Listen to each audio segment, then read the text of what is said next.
From the rainy mountains of central British Columbia to you listening around the world, this, my friends, is Spaced Out Radio. I am your host, Dave Scott, sitting in the captain's chair of SOR headquarters. We welcome you to tonight's show on our terrestrial affiliates across North America and on the digital side on Revolution Radio and TalkStream Live. If you want to take a listen to our archives, guess what? We have them free for you at youtube.com/Spaced Out Radio. Just do old Davey the favor, hit that subscribe button. Follow us on Twitter at Spaced Out Radio for the show and my personal handle at Dave Scott SOR. Our website is spacedoutradio.com, where we have a plethora of features for you, including rocking out to Bumblefoot and reading up on Captain Shirk's SOR Newswire. Tonight's show is brought to you by Chive Charities. Help make the world 10% happier by visiting Chive Charities today. You can find them on our website. Here we go again with another edition of Butch Witkowski and Strange Days. Butch is a longtime champion in the search for these anomalous creatures that roam the forests and waterways of North America. Bigfoot, Dogman, bipedal canines, UFOs, ghosts, you name it. It's probably scared of Butch, which makes it even more clear why he hasn't solved any of these mysteries just yet. You know, that theory actually does have some merit to it. Butch's website is uforcop.com. He's out of Pennsylvania, where he and his team of crazies are on alert 24 hours a day, 7 days a week when the call for sighted monsters comes in. Then at the bottom of hour number 3, I will bring you the SOR Newswire, brought to you by Paranoia Magazine. Mr. Butch Witkowski, always a pleasure to have you on Spaced Out Radio, my friend. How are you? I'm fine. Always a pleasure to be here, sir. Always a pleasure to have you here, my friend. And, you know, there's a lot of strange that goes on in this world. And, you know, a lot of it we cannot explain. We can't figure it out. When are we going to start finding some answers to some of these weird and strange mysteries that we're trying to solve here, my friend? Well, as long as they keep me locked up in this county, I'm never going to see anything. Yeah, we're still down in this virus thing till June 5th. I think they're going to cut us loose. And then we're going to be heading for a couple spots that we've always wanted to look at, but for some reason or another, whether it was bad weather, cold weather, or my heart attack, or this virus deal, kept us from going there. We found a series of caves that are located near our very first 2 sightings. And some strange stuff is still going on up there. So we want to check those out. That's a big thing. That's going to be a couple weekends in a row. And then there's an abandoned mining town area that we want to check out, where there have been some reports. But I think they're not reporting, from the reports, they're not reporting a bipedal. I think they're more reporting Bigfoot or a large hairy hominid. So that's what we're after. I mean, at least get up there and see what these mines are anyway, in these caves. Pennsylvania's loaded with these things. We got like 400 caves in Pennsylvania. Now, some of them are old mine shafts, but that's a lot. You know, one of the things, and it's funny because I went out on Saturday night to go look for a weird case that just happened. I had very little detail, but I went on out there. A gentleman was out, I'm going to say, either prospecting for hunting spots, or maybe he was out hunting black bears or whatever it may be. And he saw a black triangle over top of him. And shortly after that, he had a face-to-face encounter with Sasquatch. And the guy got the heck out of the area, and we were trying on Saturday night in the dark to try and find that area. And, you know, we heard some strange things. There was no wood knocking. We tried that. There was no screaming or yelping, you know. But the one thing that we did hear, and it could be anything, I don't know really what it is, but right below where we were on the hillside, there's a fast-moving creek in there right now. And we actually heard boulders in the water, almost like they were being turned over. Now, that could be a black bear. It could be a grizzly bear. It could be whatever it may be. It might be the force of the current. I don't know. But it was very odd and very strange on how this sighting led to us going out there. And of course, we saw nothing, no UFOs. We did see the space station, which was cool, and lots of satellites. But, you have to get out there. You have to investigate everything, don't you? Yes, absolutely. You got to think critically and demand evidence. And the only way it's going to happen is out in the field. You can do your background research, at least some of it, through historical societies and laptops and computers and all that kind of stuff. But there's nothing like being out in the field and seeing what you're supposed to be looking at or looking for. And, if you get a report like the first week of the month, you don't want to schedule the next month at the end of the month to go out and look. I mean, you try to get there as fast as you can. I know sometimes that's pretty much impossible, but trying to get out there as, with all expediency is a big plus. And as far as evidence, I know a lot of people get a little upset with evidence because if they do find something like a print or hair or blood or urine or scat, they really have no place to take it. And we have a person that does that for us. Plus, we have a small lab here at the house where, we can get stuff under a microscope and take some certain tests. And we don't charge anything for that. So if they ever get caught up in that, all they got to do is contact me and we'll take care of it from there. But you have to get out. That's the biggest thing. I mean, if you're just going to sit there and talk about it or think about it or, read about it, that's not going to help you any. It's not going to get you to where you want to be. And, no. When you want to, you're trying to prove something that everybody pretty much says doesn't exist. But any rational person, and that includes you and me, sort of, knows that there's something out there. We know there's something there. Now, the name of the game is prove it. Okay? So however we prove it, whether it's thermal imaging or photographs or video or prints or scat or hair, anything can be verified. That's it. I mean, it's not like we're going to coax one to step over and have a beer. I mean, we got to put the work into it. And that's where I find some stuff that really troubles me. Like, folks really talk up a really good investigation or research area, but they might have been there one time, and that was 10 years ago. But they're still talking about it. So why wouldn't you be out there if you do have an area? And we have our own areas. I mean, we have an area for the bipedals, the lichen loop. We have an area for Bigfoot sightings. We have an area for UFO sightings and stuff like that are continuous.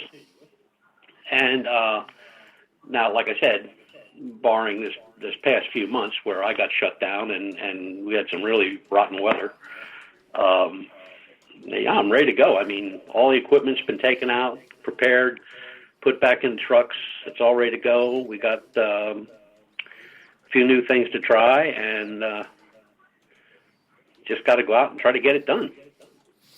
You mentioned caves right off the bat, and the researcher who tipped me off to this sighting was also talking about a lot of caves in this area that she believes were home to a lot of these different creatures that are hiding.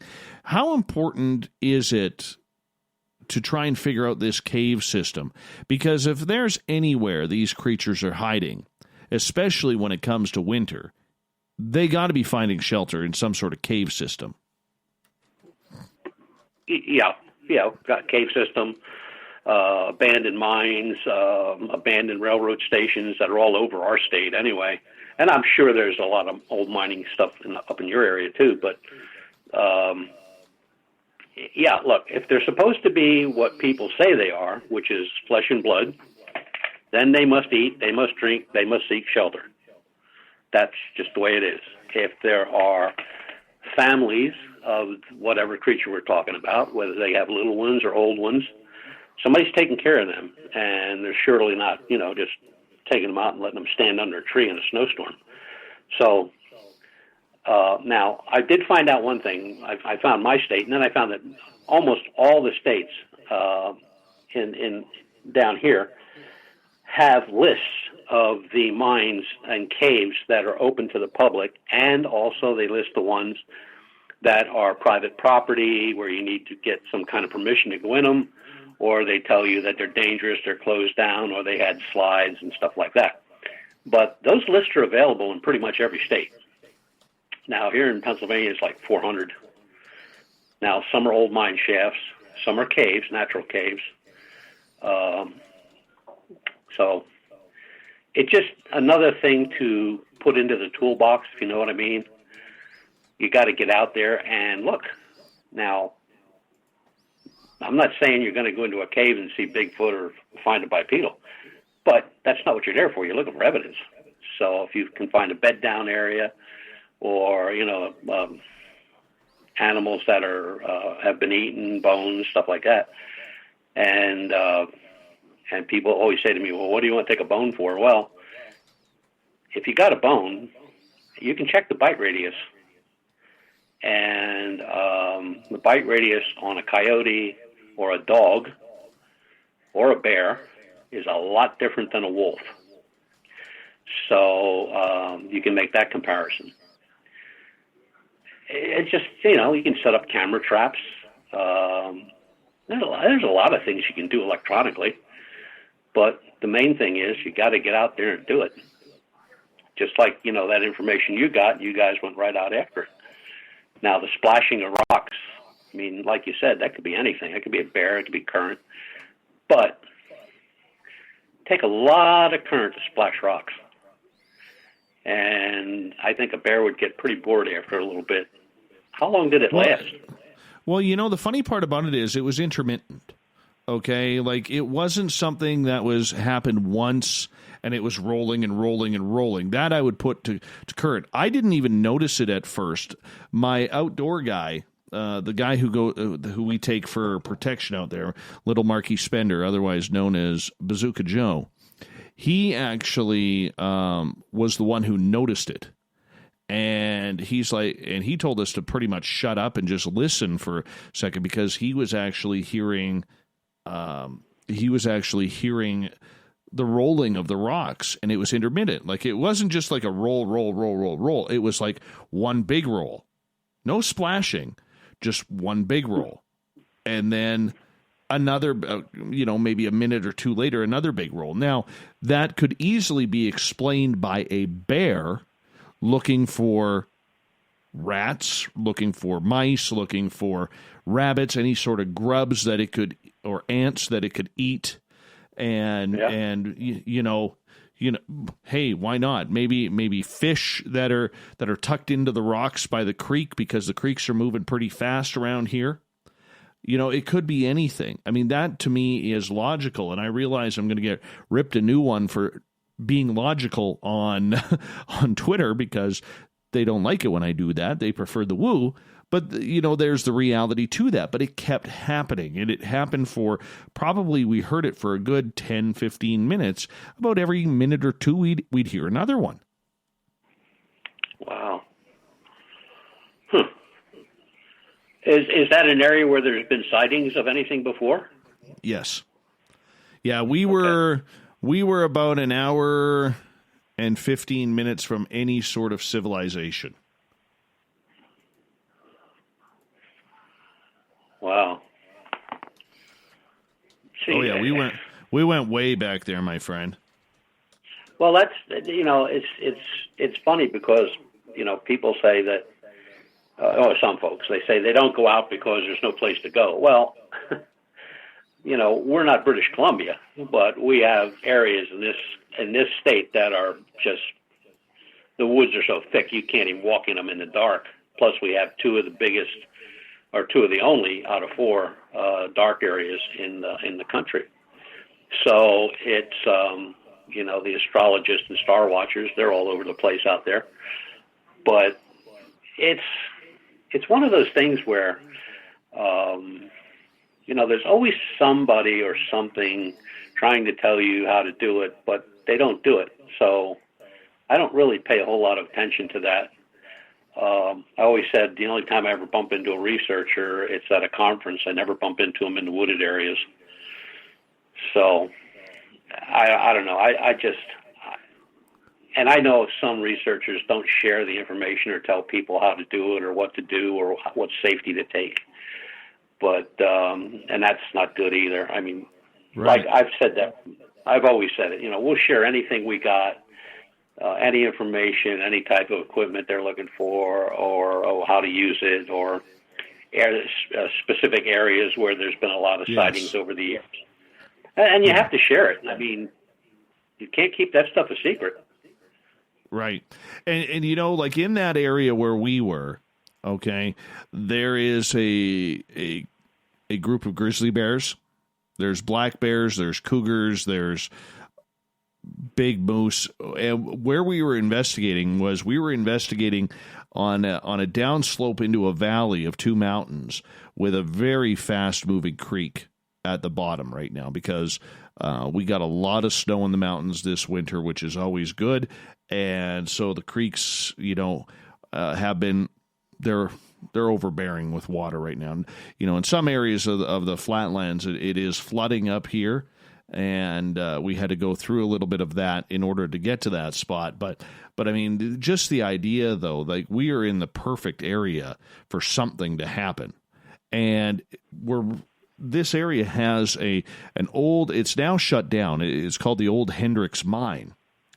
And one of those things, Butch, about that area was residents of Hendricks going back 40, 50 years used to say that they would watch the UFOs come in at night and hover over the mine and then shoot straight back up into space.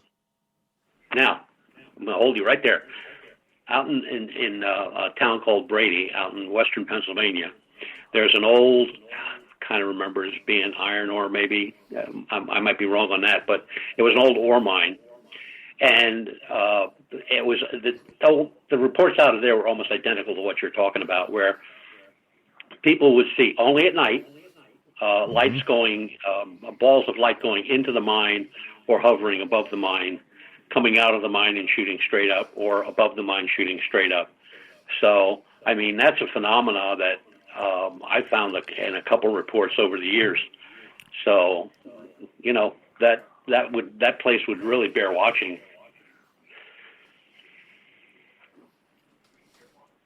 Yeah, it was very interesting indeed in regards to that. Now, I would like to go back there in daytime. It was just too dark. We did have night vision with us, and unfortunately, we didn't see anything. I was hoping to hear some hoops, some howls, or some screaming, anything that was going on, but didn't hear a thing. I tried some wood knocking. No responses from that. The only time that we had outside of the rocks that we had anything strange happen, Butch, was when we pulled up to this secondary area of this clear cut. And, we were there probably 10 minutes, and then the frogs went silent. Yes. So we knew there was something big in the area and predatory in the area to cause the frogs to go silent, and we just hung by the vehicle. It made some noise in behind us, but it more sounded like bear. Like one thing with Mark with us is Mark is someone who I have 100% trust and faith in. He's a kind of guy, he's been an outdoorsman for 30 years.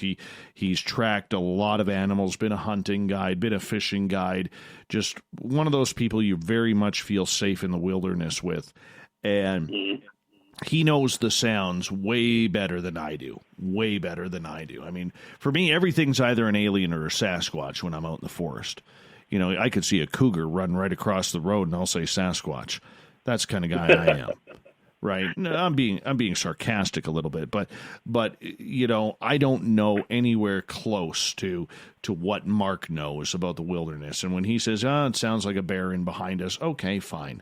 That's good enough. That's good enough. They're not coming by the vehicle. They're not coming by anything. I mean, we did have a prayer out there. We did, thank the spirits and everything that could be around us for a beautiful night, because I think that they deserve that respect going in. That's something that we do each and every time we do that. So, hey, we didn't get anything, but you know what? There's always next weekend to go back out. Oh, absolutely. And one of the things that is really important is that people put that in the back of their little file box in their head. And, when you're going through the woods and, things are running around, you can see a deer, you hear birds chirping, you hear this, you hear that, and everything goes silent just like that. That's when you start to become aware that there is a predator in the area. Absolutely. Absolutely. And you can tell that to a dozen people, and maybe 1 out of 12 will go like, "Really?" The rest of them just blow you off. Oh, absolutely. But, like the week before I went out with the family out. We were building a rock garden in our front yard, and we were in this one rocky area where the logging trucks go in and they kind of cut their paths and they make these walls of rocks. And when we were there. Same thing. All of a sudden, the birds go silent. When the birds go silent, it's time to go to the vehicle, because you never know what is out there.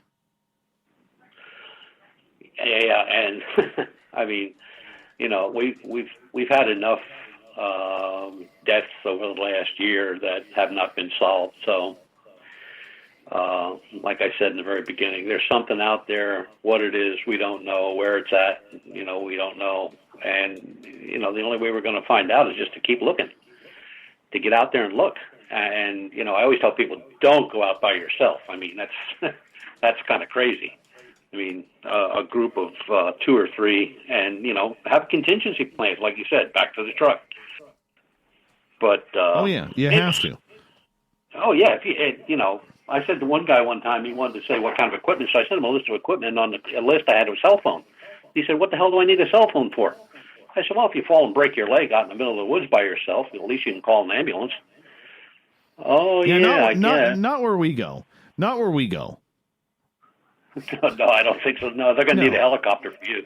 You're going to need a helicopter and flares and a lot of prayers to come true in order for anybody to find you. Butch, I'm going to get you to hold on right there. We're going to go to break here at the bottom of the hour. When we come back with Butch Witkowski's Strange Days, we're going to get into all these humanoids that have been seen and reported lately. What the heck is a humanoid? And how come they don't have nice hair? We'll find out with Butch Witkowski's Strange Days right after this.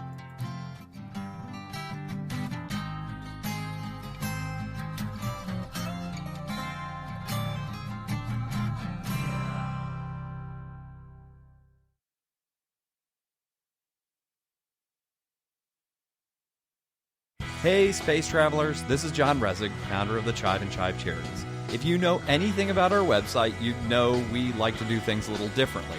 We're not some faceless organization collecting money for a nebulous cause. Our donor dollars go directly toward life-improving items. Then we give those items directly to an underdog who needs it most. To become a donor with Spaced Out Radio's official charity, Chive Charities, just go to chivecharities.org/donate. From the heartlands of Canada to beards around the world, we know how to take care of you. Fill your follicles with the Mighty Moose Beard Oil. All our oils and balms are handmade and 100% natural ingredients because we care about your beard. And hey, use the promo code SOR2019 and get your Mighty Moose Beard Oil today. You can check us out on our website, mightymoosebeard.com.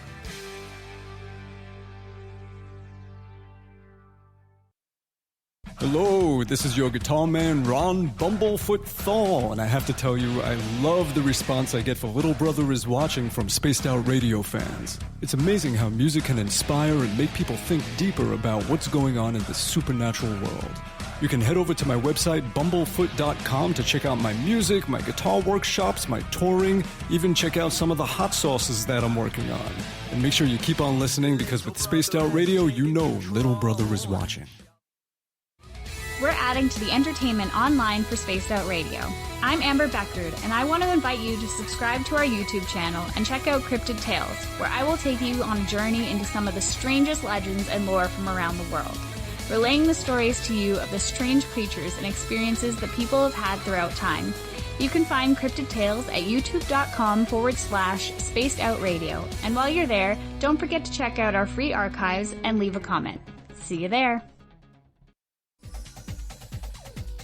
Hey everybody, the SOR Space Travelers is open. For just $5 a month, you can hang out with Dave and our crew privately in our members-only section. With your signing, you'll receive newsletters on what's going on with Spaced Out Radio. You'll have direct contact with the host during the show in our chat, live streaming videos, and a great forum for your posts and more. Become a space traveler now at spacedoutradio.com.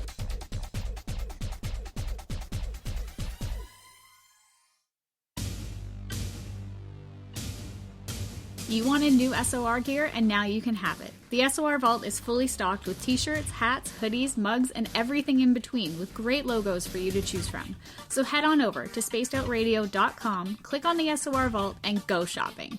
Pricing is quite affordable, and you can look good representing your favorite show. So go to our website and pick up your new SOR wear at the SOR Vault today. If you like it hot, real hot, then heat up your meals with Bumblefoot hot sauce. Get your Bumblefoot hot sauce today. The sauce, Bumblicious, and the 4 million Scoville unit Bumble. We're going in hot, real hot, coming out even hotter. Keep the milk nearby and tantalize your taste buds tonight. Bumblefoot hot sauce, available now at kajans.com. Cold drinks, great food, and the best music in Vancouver. The Moose Vancouver is the place to be, open until 2 a.m. nightly. Everything on the menu starts at just $6.95. Who serves food that cheap anymore? At the Moose, you'll never know who you'll run into. Rock stars, actors, athletes. It's the place everyone wants to be. So join us at the Moose Vancouver, the official party bar of Spaced Out Radio. Hello, Space Travelers. It's me again, Carl. Don't forget to join the Space Travelers Club for just $5 a month and follow Spaced Out Radio on Twitter at Spaced Out Radio. Our Instagram, Dave Scott SOR. Our Facebook page is Spaced Out Radio Show. Our archives are free at youtube.com/Spaced Out Radio. Come woo it up with Spaced Out Radio today. Bye!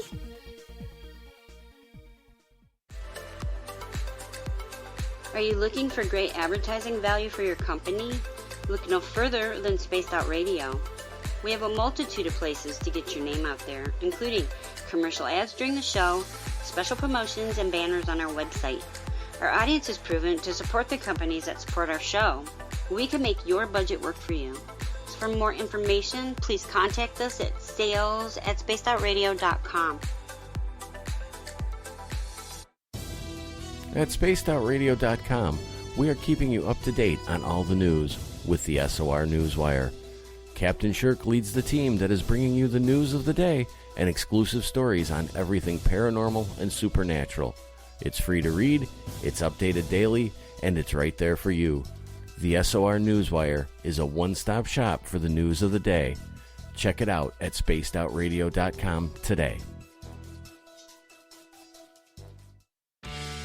Need that weekend's supernatural fix? Look no further than Spaced Out Saturday right here at spacedoutradio.com. I'm Stacey Edwards. And I'm John Edwards. Each Saturday night, Stacey and I are going to bring you the best in paranormal, cryptids, UFOs, you name it, and we're going there. It's all about the experience and to share the knowledge with all of you. So tune us in every Saturday night on Spaced Out Saturdays, starting at 9:06 p.m. Pacific, 12:06 a.m. Eastern, only at spacedoutradio.com. We're taking Sunday nights out of this world on Spaced Out Radio. This is Michael W. Hall, also known as the Paranormal Lawyer. Together, we're going to go on an exciting journey into the unknown. I'm going to bring you some of the best interviews in the paranormal and supernatural to start your new week off on a freaky note. So tune in to Spaced Out Sundays with me, Michael W. Hall, only on spacedoutradio.com.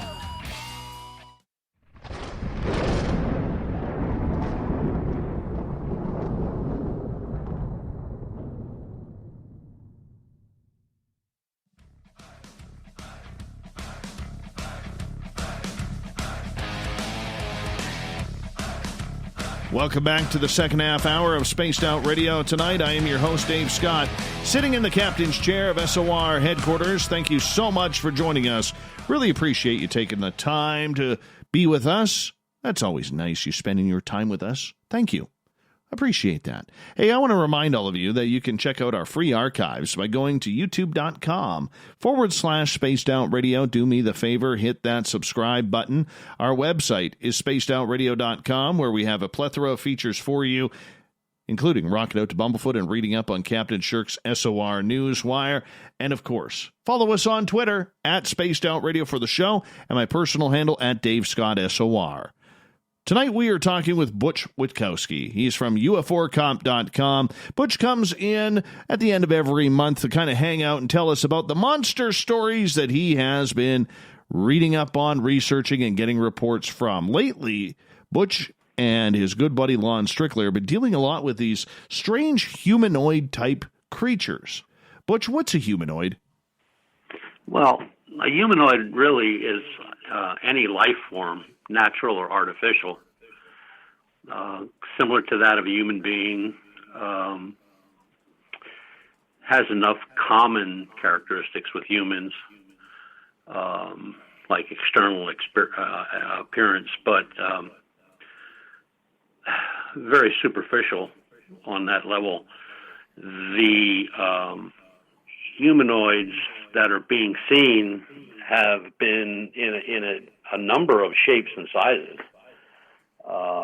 not to be confused with rakes. And that's another thing that's popped up over the last few months. Rakes are folklore out of England. There was a movie on rakes in 2003. There was a movie on rakes again in 2018. So the pictures that people are seeing of rakes on the internet are from those two movies. They're screen captures. Now the humanoids come in all sizes, basically. I mean, they're small, they're large, they're always emaciated looking, very thin, long arms, hands with claws, very few facial features at all, no hair, some red-eyed, some green-eyed, almost akin to the old shadow people that people used to see, the old Hat Man and stuff. But these things are more, I should say, they've just been seen more recently and in different parts of the country and overseas. And, I don't, nobody really knows what they are. I mean, the descriptions vary, but they're similar. Nobody's been harmed or anything like that. Nobody's been attacked. They just appear, and they appear pretty much anywhere, outdoors, indoors, along the road. I mean, people have seen them, or said they have seen them allegedly inside, markets and stores. Now, as soon as they're seen, they seem to vanish. So I don't know what that means, but there's very few that say, it was standing there and then it walked over there and then it went that way. No. They saw it saw them and gone. The rakes are a little different, where they're usually spotted crouching down, hiding behind rocks, trees, cars, and then they stand up. They will be bipedal for a certain amount of time, and then they'll drop to all fours and run off. Nobody knows what they are, and we don't know. Now the rakes, we can take it back to old England with the rakes. A rake was like pretty much brought up as folklore to keep kids in line. Just like, you know, if you're not good, Santa Claus is going to leave you cold. Well, back then, in those days, if you're not good, the rake will come and take you. So it was more to scare children than anything else. And then it caught on, and then, of course, the movie came out, and then the second movie came out. But before, when the 2003 movie came out, it wasn't, I probably had a handful of people watched it. 2018, more people watched it, but it kind of got left alone. It just seems that when this virus started, where people were just home, staying at home, they weren't allowed to go anywhere, weren't allowed to do anything, nothing to do, and all of a sudden you know, okay, so we need a monster du jour, and the humanoids popped up, and then the rakes popped up. Now, rakes versus humanoids, we're getting pretty much the same amount of both of them. The flying creatures out in the Chicago and Illinois area has kind of died down a bit, and these things have picked up. Now, that's not to say that next month it ain't going to be something else. But as far as the description of a humanoid, they vary, but mostly human, emaciated, kind of wraith-like. And people attribute him to death. You know, they attribute him to disease, bad luck, all kind of things. And pretty much the same thing with the rakes. Only the rakes seem to be more aggressive. They haven't hurt anybody, but they just seem to act more aggressive. Where the humanoids are just seen doing whatever they do, which could be just standing there staring at you, and then they disappear. And that's pretty much where we're at with those, but the reports just keep coming in. You know, getting back to these humanoids, do they look alien? Do they look human? No. What are they More looking human. like? More human. Facial features are there, but not as pronounced. In other words, eyes, but maybe smaller than us. Resemblance of something like a nose. Mouths are small, much smaller. Heads are shaped pretty much the same, only no hair at all. You know, they're described as being bald. Dark in color, very emaciated looking, long arms with hands. But now the rake, long arms and emaciated with claws. The humanoids are seen with just hands, very, very thin-waisted legs, always seen standing up, where the rakes are seen bipedal and on all fours. And they're usually hiding where the humanoids are out front, and you know they're there. And you know, people say, you know, the one gentleman that sent a report in, he was shopping, came home, was unloading his groceries, got into the driveway, walked up to the garage, started putting his groceries on a table to go back and get more groceries. When he turned around to go back out, this humanoid was standing behind the car, and he described it as human, but very strange-looking human. So I haven't seen any reports where they, you know, it's a poof and they disappear or anything like that. They just kind of, they're there, and then they're not. Very hard to understand what these are. Okay, so are they leaving footprints? Are they communicating vocally? No. No footprints, no evidence that they're there at all. No. Even one that was looking through a window, where the guy said its hands were up at the window like a kid would be looking at a window full of toys, and there were no prints. Nothing. No smudges, no prints, nothing like that, but he had both his hands up against the window, and he was staring in the window at the family that was in the dining room. So they're not leaving any evidence. I don't know of anybody that got any photographs or anything like that. We've gotten a ton of drawings, and the drawings are pretty much, I would say 75% of them pretty much match up to the other ones. There's a couple oddballs in there, you know. There's a few that look like Godzilla, but I don't know. I really don't know, Dave. I have no clue. Lon doesn't know. We've talked to other investigators. I mean, but like I said, people equate them with bad luck, death, loss of work, broke. I mean, any bad thing you could think of happening. If they saw the humanoid and something happened, it was the humanoid that did it. And we don't know if these are tied to UFO sightings or just people's imagination going wild. Well, I did look at the reports for that came in to see if there were UFO reports in the area or, in that specific area, but I didn't find any. So at this point, I would say no, I don't think they're UFO related.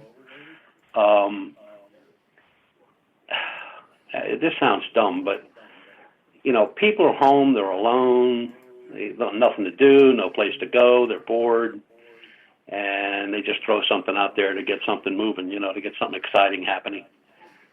A lot of them, when I say a lot, maybe 40% of them, aren't even in this time period. I mean, they're from the 40s, 50s, 70s, and another thing that's kind of weird is a lot of them are rural, like on farms.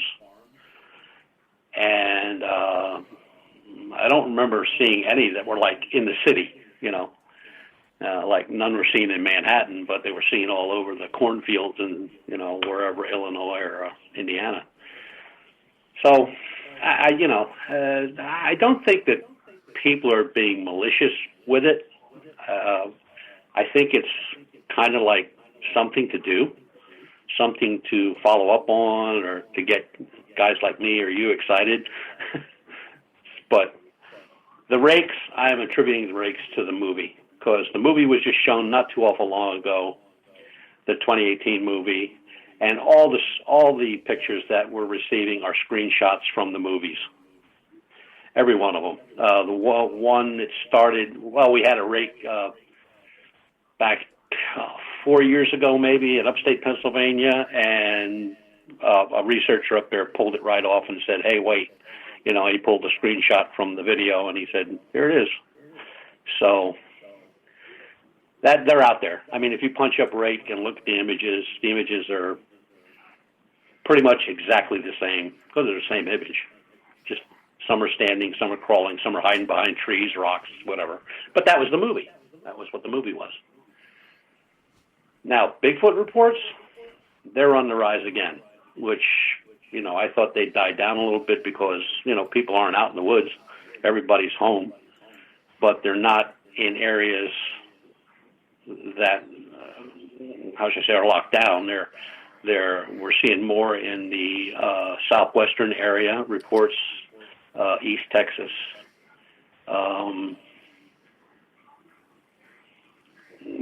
north central U.S., but those reports are the same as all reports, Butch Witkowski is with us for Strange Days here on Spaced Out Radio. Butch, these humanoids that people are seeing, all right, I can understand the Bigfoot sightings or the bipedal canines or something like that going on and people seeing more of those. I mean, through this entire pandemic and lockdown around the world, we have seen animals starting to reclaim areas of towns and cities. I mean, kangaroos running through the main streets of Australia. We've seen cougars and mountain lions walking through cities and towns in British Columbia, all over North America, in Colorado especially. We've seen goats, mountain goats walking through the streets in England. Okay, the animals are trying to reclaim their area, I mean, for a point there, because that's what nature does. And when there's no people around, it's amazing how beautiful nature just decides to wander back in. It is actually a beautiful thing when you think about it. But I can see where these people living on the outskirts or, maybe their backyard is towards a forest or something along those lines. I could see where these people are having some sort of sighting. Would that maybe coincide with why there's an increase? I think so, because just 2 weeks ago there was a mountain lion that was walking down Rodeo Drive in California. You know, the police ain't out, you know, unless they have to be. There are cattle running loose in places where they would never even go near before. Horses, like you said, there was a moose on I-5 the other day. I mean, there's no traffic. There's nothing for them to fear. So it's like you said, it's almost like they're reclaiming their territory. And and then, of course, you can't rule out the people that are just throwing stuff out there to just, you know, look for that fame and fortune for 5 minutes. But it's really weird, you know, just the way people are acting. I live in a very small community. There's only like 70 homes in here. It's a private community. And in all this time since December, January, probably late January, I have seen 3 people. 3. It's like if I go outside on the patio, if I go out front on a patio, front patio, or just stand in my driveway, it's like standing in a ghost town. I don't hear anything. There's lights on, you know, but there's nobody. Nobody walking their dog. Nobody, you know, stopping to shoot the crap with you or anything like that. It's just dead. It's the best way to put it. Kind of creepy. It is kind of creepy.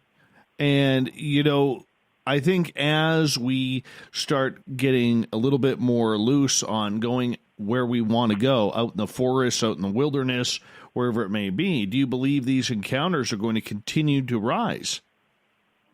Yeah, I do. You know, last year, I'm only speaking for Pennsylvania. Last year we had a lot of rain during the good weather, summer weather. It rained all the time, and people weren't out. The minute we'd had 1 or 2 or 3 really good clear days, nice warm days, we got reports right away. Weather plays a very important part in investigations. Now, Bigfoot's kind of different because depending on where in the country you live, you know, there's prints found in snow and all that kind of stuff. But like the humanoids, the rakes, the bipedal canines, these apparitions that people see in the woods, these flashes of light and stuff, they're just void until the weather gets nicer. We've had a lot of nice weather lately. We've been in the 70s, low 80s, but we've had high clouds, so sightings of UFOs have dropped a little bit. But I expect them to pick up because this little weather front that's coming through is going to be gone tomorrow. So we'll be watching the skies again. And that's all I really got to do other than, you know, go over reports is go outside and sky watch because I'm not allowed to go anywhere. You're boring. You're boring. Boy, Well, this has been a bad don't 2 years for you, man. Oh, yeah. Don't you remember the good old days when, you know, if you'd walk into a bank with a mask on, there'd be trouble? Yes. Yeah, no Now kidding. you walk into a bank, everybody's wearing a mask. Absolutely. Absolutely. We've got about 4 minutes to go here before we got to go to break at the top of the hour. Butch Witkowski, Strange Days, continuing here on Spaced Out Radio. Butch, you know, with the increase in Bigfoot sightings and the increase in these humanoid sightings, are they pretty much happening in the same areas? No. The Bigfoot sightings have pretty much always been in the wooded areas and stuff like that. These humanoids are being seen in backyards, in driveways, in supermarket parking lots. You know, they're doing everything but shopping at Walmart. So, no, they're not the same. They're more out in the open, according to the reports. The rake, the rakes are seen mostly in the wooded areas. And like Bigfoot, same thing. But now the humanoids are pretty much anywhere. I mean, you know, peering through windows at houses, driveways, seen in parking lots. I mean, it's not the same. They're just, it's totally different. But what it is, really, nobody can explain what they are. Like I said, they're not one of these appearing, disappearing, flash a light, boom, boom, boom, chase people, do this, talk, or anything. They just are there, and then they're gone. That's it. And we have no idea where they're going because they're not leaving any evidence to check it on out. Exactly. Nothing. There's nothing left. I mean, it's like they were never there. I'll give you a real good one where there was a report in, I believe, North Carolina, where two gentlemen were working their trade at a construction site, and the one getting ready to go home, so they were packing up. It's getting dark. One guy saw it. The other guy's looking right the same direction. He didn't see it. So what's that mean? One can see it and one can't? That's crazy. Well, that's kind of the issue that we're trying to figure out here, is it not? How can this happen? How could this be? Okay, so why do we see flashes? What's your thoughts of that?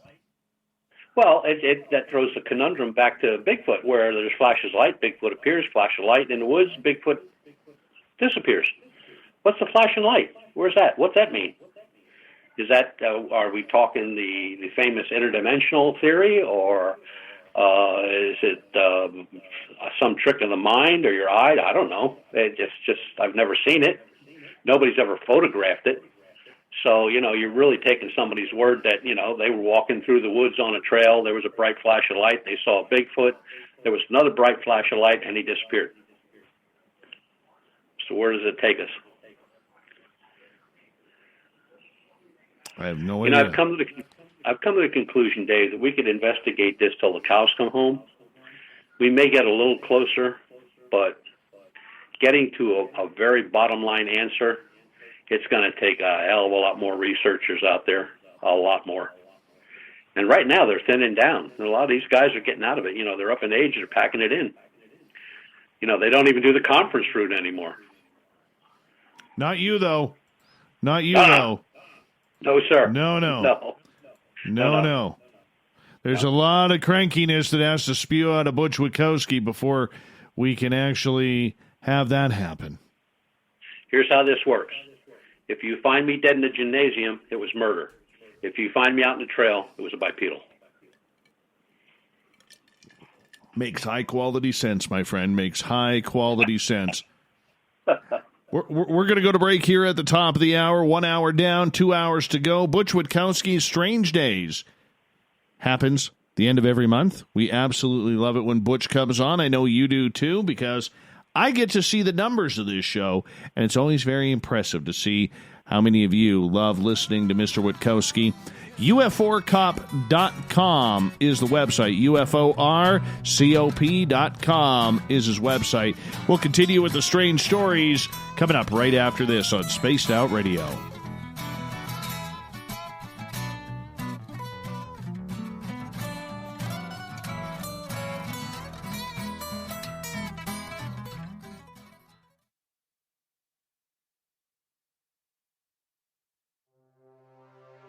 We are scouring the world for the most intriguing stories of your day. Take the time to read up on the SOR Newswire, where our team, led by Captain Shirk, will deliver to you some of the best paranormal and supernatural news, along with some stories that will blow your mind from the weird to the wacky. It's the news outside the news that piques interest, and that's what we're looking to deliver to you. The SOR Newswire, only at spacedoutradio.com. Are you an experiencer of something strange that can't be explained? Do you want help finding out what's going on? I'm Ryan Stacy, head of the Experiencer Support Association, otherwise known as TESSA. We've teamed up with Spaced Out Radio to investigate cases filled out in the SOR Sightlines report. We are independent and there's no cost to what we do. All we need is your experience. Let's find out what's happening together on the SOR Sightlines report. For the price of 1 cup of coffee a month, you can become an SOR space traveler. The Space Travelers Club is a place where you can interact with other listeners, either live during the show or on our great forum. We want your stories, pictures, comments, and ideas. You'll get live video streams, exclusive content, and be a part of our newsletter. Stay in touch with everything SOR. The Space Travelers Club is just $5 a month at spacedoutradio.com. Get your horns up with me on Spaced Out Radio. This is Ron Bumblefoot Thal. Come tune in to SOR where you can hear me rock out with Little Brother Is Watching, the official theme song of Spaced Out Radio. And then come on over to bumblefoot.com where you can find out about my tour schedule, my music, and everything else. Bumblefoot.com keeps you up to date on what I'm doing and the best way to stay in touch with my music and music camps. Sign up for my newsletter at bumblefoot.com and remember, Little Brother Is Watching.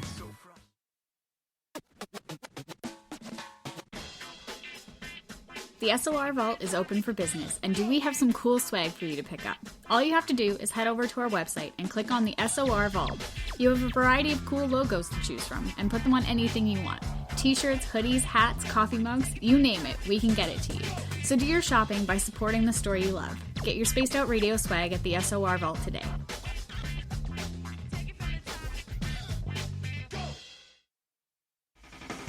The party is always on at the Moose Vancouver. The Moose Vancouver is where you want to be when visiting Canada's West Coast. Open until 2 a.m. nightly, the Moose cranks up the rock while serving some of the best rated food in the city. The menu starts at $6.95. Why party anywhere else in Vancouver when the Moose is right there? Get your horns up and rock with the Moose, the official party bar of Spaced Out Radio. I'm feeling a little spicy tonight. What to do? What to do? Why not get Bumblefoot? 4 million Scoville units of pure hard rock. Bumblefoot hot sauces come in 3 flavors. The burning Bumble. Tone it down a bit with Bumblicious and throw the sauce on everything. Spice it up. Bumble me, baby. Bumblefoot hot sauce. Get it today at kajans.com. We all know on Spaced Out Radio we love a good beard and mustache, so why not take care of your facial hair with Mighty Moose Beard Oil? Made in Canada, we're taking care of beards and stashes around the world. We use 100% natural ingredients with our oils and balms to make your whiskers feel silky smooth. Use promo code SOR2019 at MightyMooseBeard.com today.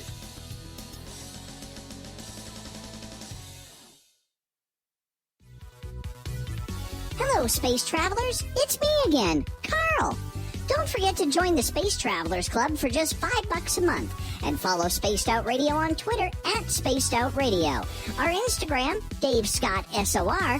Our Facebook page is Spaced Out Radio Show. Our archives are free at youtube.com/Spaced Out Radio. Come woo it up with Spaced Out Radio today. Bye!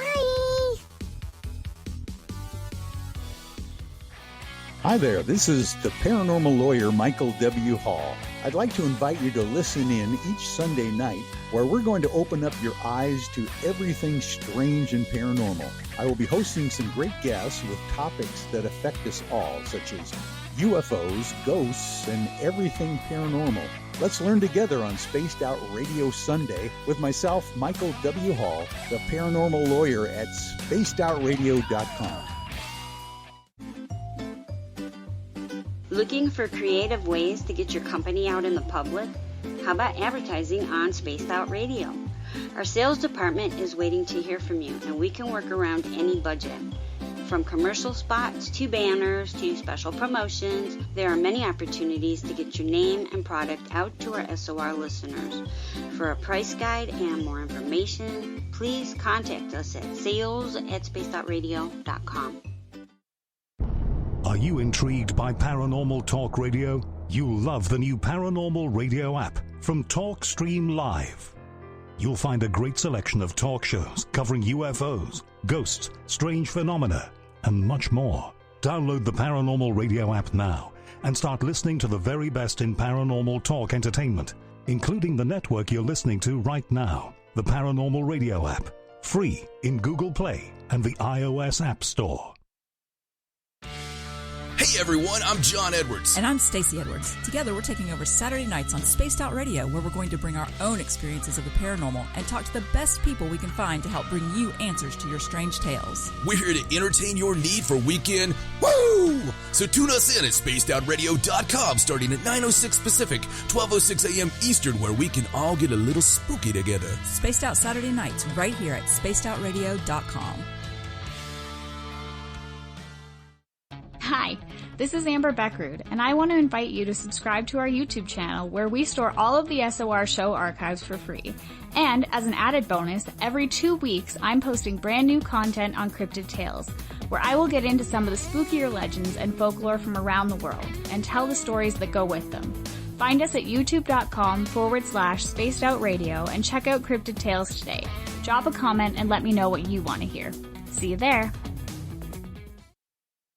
Hey, space travelers, this is John Resig, founder of the Chive and Chive Charities. If you know anything about our website, you know we like to do things a little differently. We're not some faceless organization collecting money for a nebulous cause. Our donor dollars go directly toward life-improving items. Then we give those items directly to an underdog who needs it most. To become a donor with Spaced Out Radio's official charity, Chive Charities, just go to chivecharities.org/donate.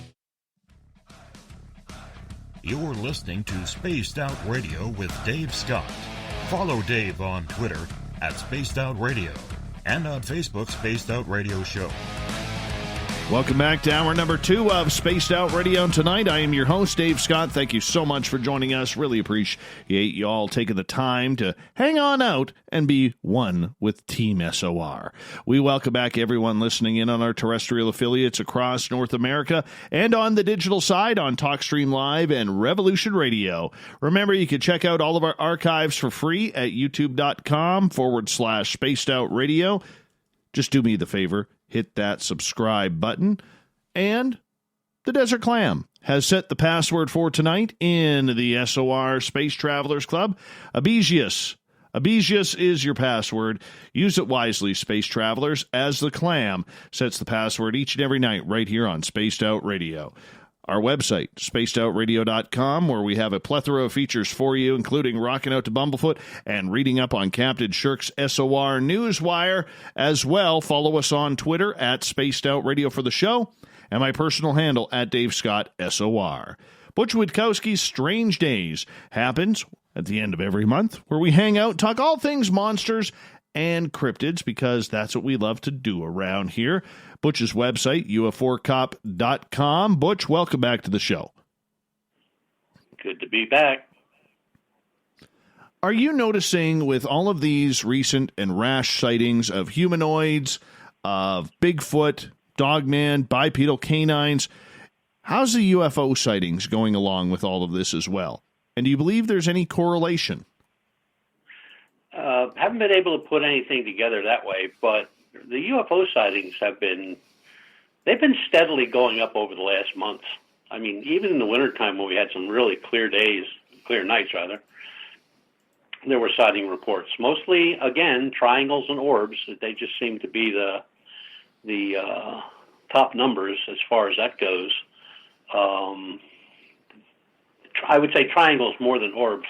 But the orbs, the difference we're seeing there is usually they were always seen one at a time.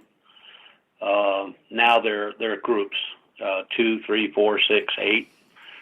Or there's one large one that splits into 5 or 6 and then goes back to 1 and then takes off into the sky. But that's the only difference that we've been seeing as far as the type of UFOs being seen. They're there. I mean, there's no way you can even say that they don't exist because, I mean, we don't have anything that can do what they do. And we're getting back to a couple reports which we had maybe 10, 15 years ago where they would change colors. And then basically that stopped and it went all white or all one color, never changed. And it was either yellow or orange. And now we're seeing the white, or we're getting reports of seeing white ones that change to orange or change to a bluish, greenish color, and back to white, and then, you know, off into the stars. But I'm interested in the ISS is supposed to be supposedly has some pictures of some crafts that got pretty close to the ISS, but they haven't been made available yet, if they ever are. But that would be interesting as all get out. All right. Hey, I got a quick question for you from Joey in our SOR Space Travelers Club on our website. He is asking, Butch, have you ever run into dangerous gases when you're investigating mines? And if so, what is your precautionary methodology concerning that? We have a gas detector that we carry. It will set off an alarm. It reads oxygen levels, and it will set off an alarm when the oxygen level gets down into a dangerous. It gives you plenty of warning. You know, it's like 3 steps before, you know, you shouldn't be standing there anymore. We have masks. So, I mean, that's pretty much all you can do. And some of the on that list that we have of the mines and stuff like that, they actually do give caution to some mines, that depending what type of mine it was, that there could be gases in there, especially if it was an old coal mine. So we kind of stay away from them because we figure that, you know, if we can't live in there, and if there's something living and breathing that's in there, they're not going to be living long either. Some of the mines are flooded, so we take precautions on that. Now some people say, well, they're not that deep. Well, we're not going to take that chance. So we have harnesses, and we're lashed usually to the truck, or the back of the truck. So I'm not going to move a 1-ton truck by jumping in the water. We are looking into getting a underwater camera, it's like a little sub. Not very expensive, a couple grand, but, you know, that we can put it in the water and we don't have to even get in the water. We can just float it around. And there's a couple places where we've had large ponds and large bodies of water that we would like to investigate, but, you know, you just don't want to go jumping into anything because you don't know what's in there. But with a camera, that'd be a lot easier. Absolutely, it would. Absolutely. Question coming from Greco on Twitter at #SpacedOutRadio. Butch, do you know about the growing number of naval and civilian hazard reports describing observations of missile-like objects passing or streaking near their aircraft? There are no known radar hits for these objects by sea or air. Yeah. I guess they're better known by rods. The last one that I saw it's got to be a year now, where a military flight of 2 transports, C-130s, if I remember correctly, going from Texas to California, and they were tracked, and radar tracked them too, where there was like a rod or 2 that was behind them and above them, and somewhere along the line, in that line of flight, they dispatched a fighter, and the fighter, by the time the fighter got there, it was gone off radar and everything else. But they've been around for a long time. I mean, they're almost like the Foo Fighters, you know, from back in the 40s. You know, they just follow aircraft. They don't do anything. I mean, they're not hostile. But I know there's a lot of names for them, but basically pretty much everybody settled on rods. And they're very fast, extremely fast. So I think even if the fighter would have caught up to it, it probably would have left it sit in its dust. But they are there. Spencer is asking, have you been following the To the Stars Academy lately, and what do you think of what they've been doing? How do I back out of this question? No, you can't. Yeah, you're right. Let's put it this way. I have some issues with it, with the Stars Academy. They're not really a big deal, but to me they're important. Things that are, you know, just like everything's convenient. You know, like a question arises about something, a sighting or a base or something like that. And somebody in the group goes like, "Oh yeah, I knew about that for years. We've been studying that for 25 years or whatever." That just doesn't happen that way. I just tend to disagree with some of the things. Just like the thing that's on TV now, the Skinwalker Ranch, the hunt for Skinwalker. I mean, some of the stuff they're doing I can understand, and I always urge caution when people are doing anything like that out in the field. So a tri-field meter and a frequency meter are absolute. Those are two things that you absolutely have to have, along with a detector for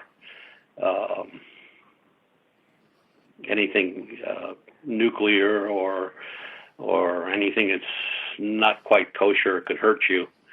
And when they were showing some of the meter readings they were getting at the ranch, I mean, that would be like standing inside your microwave. And the one reading they took, that was way above a chest X-ray. So, when you get those kind of readings, you don't want to be there. But then again, you got to figure out what it is, and I guess that's what they're trying to do now.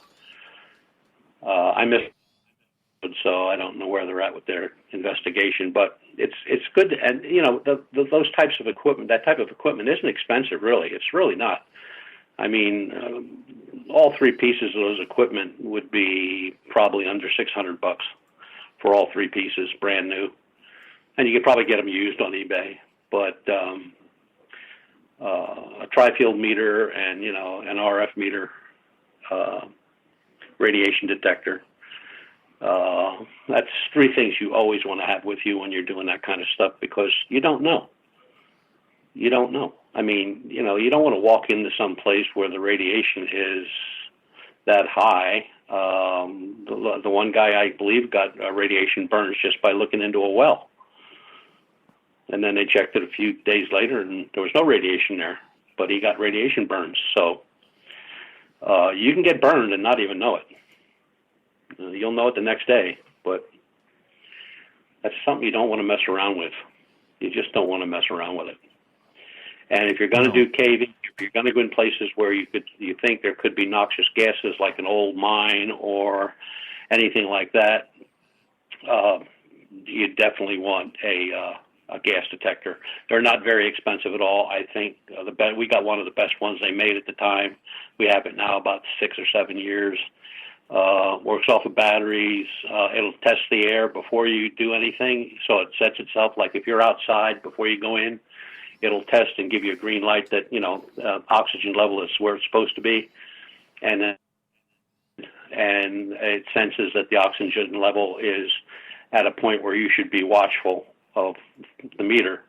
There's a series of yellow lights, and then when the red light starts flashing, you need to get the hell out of there. That happens.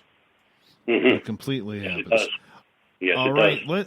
Let's move on to a question here from Catherine. And she is asking, Butch, when was the last credible UFO recording in your mind? Last credible? A year ago, last September.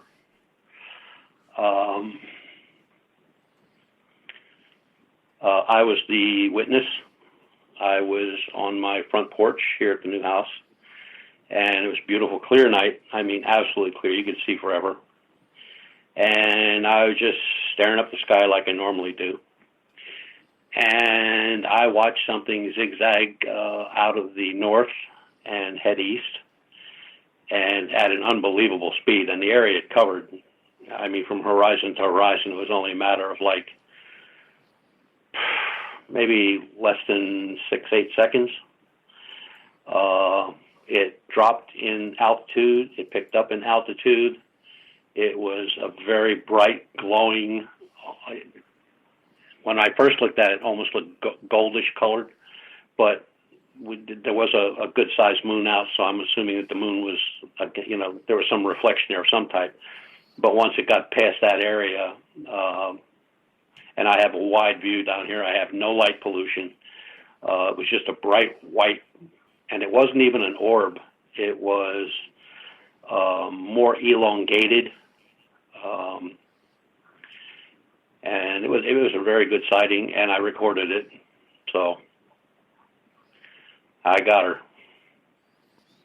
Brett is asking, what's your take on the reported recent UFO incident in Brazil? I'll tell you something. Brazil is, a lot of people don't get that, but that Brazil and Mexico, okay, have some of the most credible UFO sightings ever. People here talk about the Stevensville UFO sighting. They talk about the Phoenix Lights and stuff like that. Down in Brazil, South America, and Mexico, those sightings are like on a daily basis.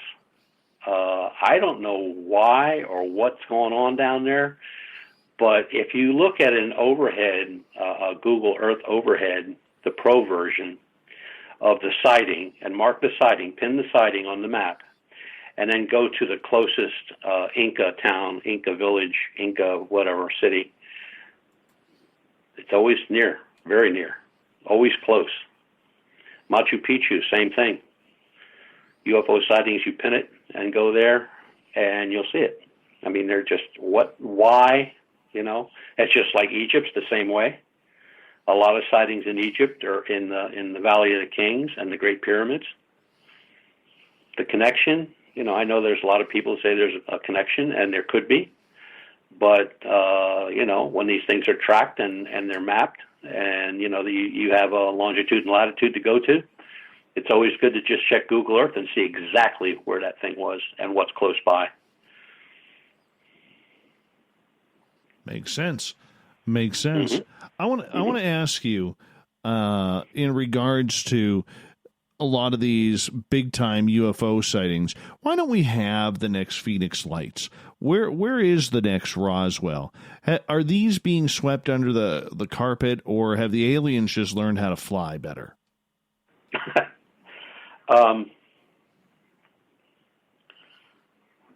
I think the place that we're going to see more information coming out of, those sightings of USOs, undersea objects, they've doubled over years. You can't have 1,500 to 1,800. God, there's places in the United States we haven't even, no white man or any other man has ever stepped foot in. So it's going to come down to luck. I always joked when I first started this that I'm probably going to find out the real truth when one lands in a farmer's field and he calls the newspaper. No, I can see that, and I can understand that. Do you think social media plays a little bit of sight with that, because everybody has a camera, everybody is, tweeting, everybody's Instagramming everything? Oh, absolutely. I mean, I see that on the website. I see that on Facebook. I see that on Twitter. I see it on social media all over the place where, I'll just get a report pretty much out of nowhere. And, time, date, what it is, what color it was, maybe a drawing came with it, maybe a photograph came with it. And I just got one of the guy said he doesn't know what it is, but when I washed it and cleaned it and backlit it and did whatever I had to do to get it clear, it was taken by a field cam. There's something there between the trees, and I can see the back, I can see a shoulder, I can see a neck, and I can see probably a third of the back of the head. And I can see the back all the way down to the butt cheeks. So I don't know what it is. I mean, there's not enough of it there to discern to what I think it could be.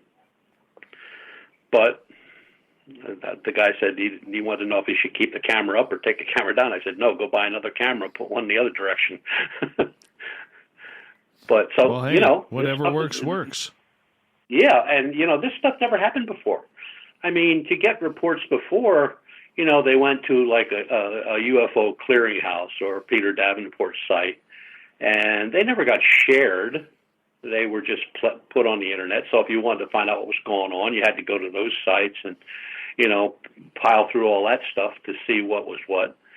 But now with social media, people can go right from what they see to me or any other researcher and get an answer, or get some help or some advice. And I think that's the best part of the social media. I mean, there's a lot of social media I don't really care for, but barring politics and religion, I've gotten more reports through social media probably than the website. If I get 3 or 4 on the website in a week, I'll get 3 times that much from social media. How can you trust the reports from social media, considering, when you see so much fakery going on, you see so much CGI, you see so much blob squatch. We don't seem to have a lot of credible footage. I was looking at a video today that was recently put on YouTube about, one of these swamp Bigfoot down in the bayou. And the guy looked like he was 30 feet away. You could hear it on camera where he's moving around and he's stepping on twigs, and this creature never once turned to look at him. Well, everything I know about this creature, it has a very incredible smell, capability of smell. It has an incredible set of ears which hear everything. And if somebody's 30 feet away filming it, and that person is breaking little twigs underneath his feet, there's no way this is real. But we all want that one film. Yeah, well, I kind of shy away from YouTube. I'd rather somebody send me something over Facebook by Messenger or direct to the website. That seems to be where I'll get better pictures, better video. They'll send it on Messenger, so it is private. We get a lot of hits through the 40 and Team Messenger site. I haven't gotten any snooker calls, like that. YouTube, I always found a problem with something in YouTube. There was always something CGI'd or something that was not kosher. I had one guy who was reporting something. He was in the wrong state. But, if you're going to lie to me, at least do some homework. But I like it, only because even though these people aren't, and they may not be a friend on Facebook, but maybe one of their friends is, and they'll use their thing to get through to me on their Messenger, and they'll explain who they are, and then I'll just mark them up as a friend, and then they can go direct, and they'll give me their phone number. When people give you their phone numbers and address, that they're not pulling your leg. Butch, I'm going to hold that right there. Hold that thought right there. We're going to go to break here at the bottom of the hour. Butch Witkowski's Strange Days continues on Spaced Out Radio right after this.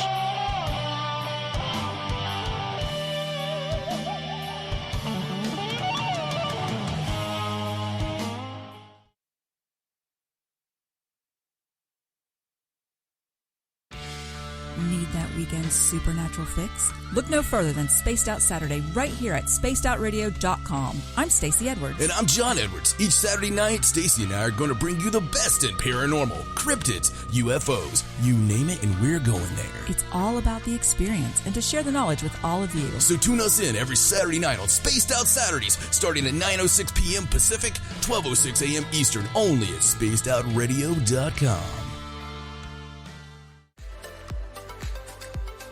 Are you looking for great advertising value for your company?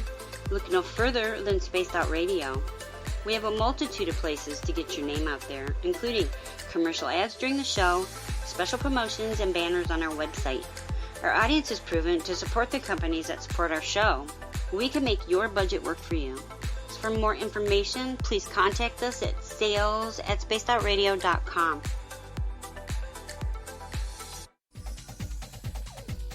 Hey everybody, the SOR Space Travelers is open. For just $5 a month, you can hang out with Dave and our crew privately in our members-only section. With your signing, you'll receive newsletters on what's going on with Spaced Out Radio. You'll have direct contact with the host during the show in our chat, live streaming videos, and a great forum for your posts and more.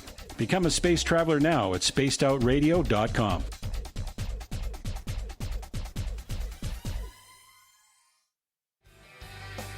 From the heartlands of Canada to beards around the world, we know how to take care of you.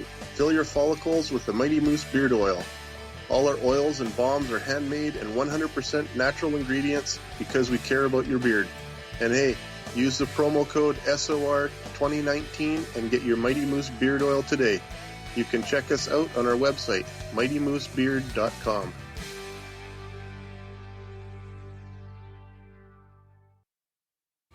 We're adding to the entertainment online for Spaced Out Radio.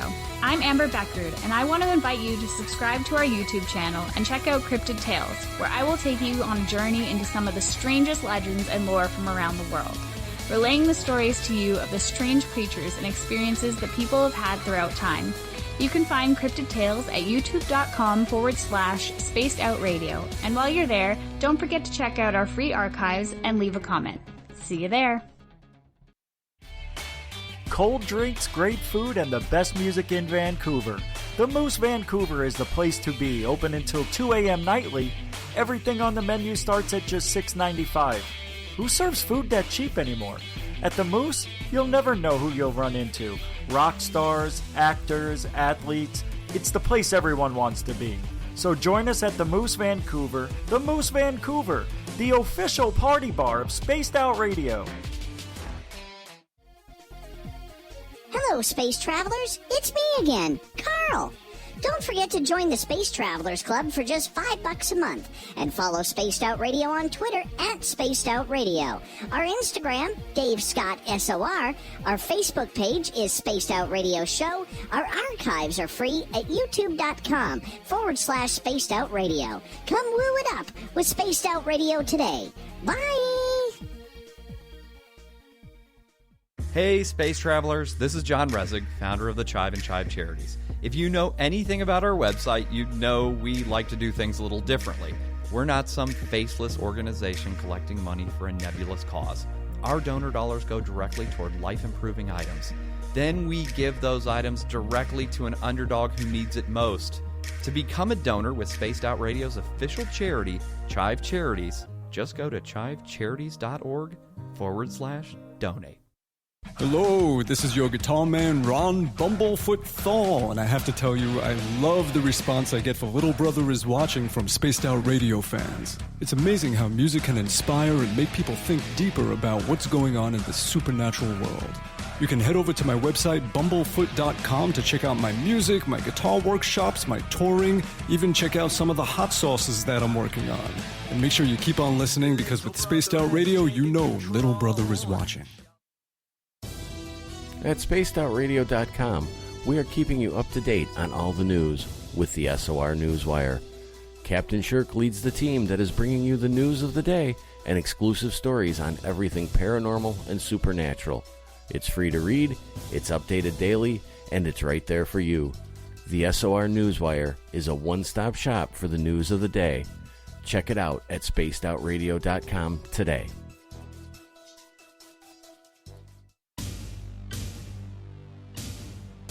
You wanted new SOR gear, and now you can have it. The SOR Vault is fully stocked with t-shirts, hats, hoodies, mugs, and everything in between, with great logos for you to choose from. So head on over to spacedoutradio.com, click on the SOR Vault, and go shopping. Pricing is quite affordable, and you can look good representing your favorite show. So go to our website and pick up your new SOR wear at the SOR Vault today. We're taking Sunday nights out of this world on Spaced Out Radio. This is Michael W. Hall, also known as the Paranormal Lawyer. Together, we're going to go on an exciting journey into the unknown. I'm going to bring you some of the best interviews in the paranormal and supernatural to start your new week off on a freaky note. So tune in to Spaced Out Sundays with me, Michael W. Hall, only on spacedoutradio.com. If you like it hot, real hot. Then heat up your meals with Bumblefoot hot sauce. Get your Bumblefoot hot sauce today. The sauce, Bumblicious, and the 4 million Scoville unit we're going in hot, real hot, coming out even hotter. Keep the milk nearby. And tantalize your taste buds tonight. Bumblefoot hot sauce, available now at kajans.com.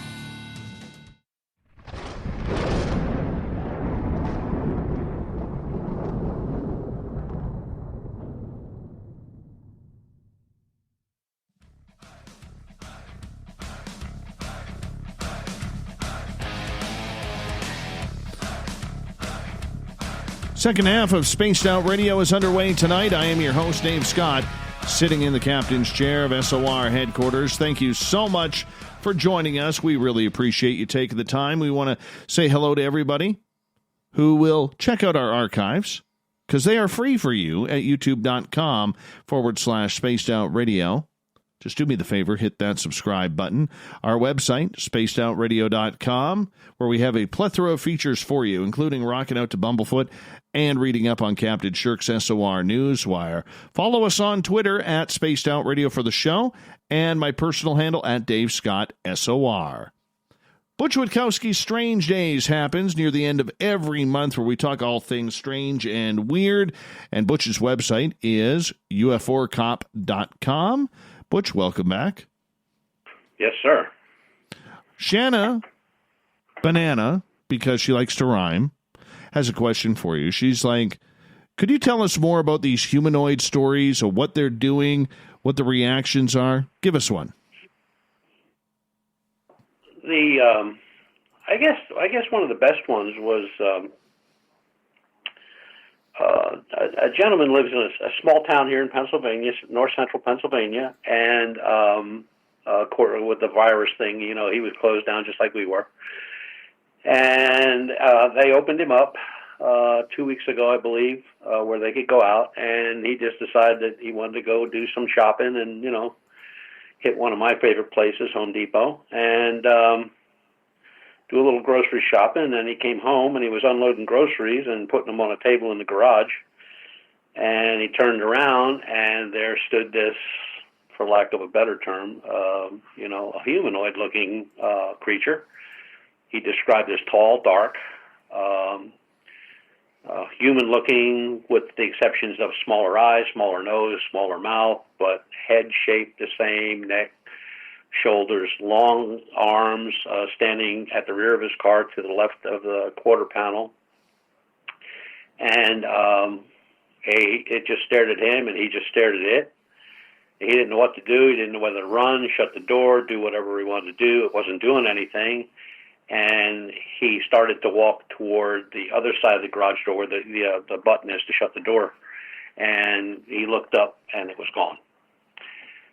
And that was one. The other one that I thought was pretty good was, guy inside the house, and this thing's got his hands up against the window, looking in the window at the family. And at first he thought it was a shadow, from something in the house, just reflecting off the window. But, when he stepped off to the side, he could see what it was. And his description was pretty much the same as the other guy. So the descriptions of these are pretty much the same. Sometimes height difference, length of arms, stuff like that. But other than that, they're pretty close. As with the rakes are described absolutely the same every time, but they're getting those pictures off the internet. So they're pale, they're white, dark eyes, emaciated looking, kind of egg-headed, that kind of stuff.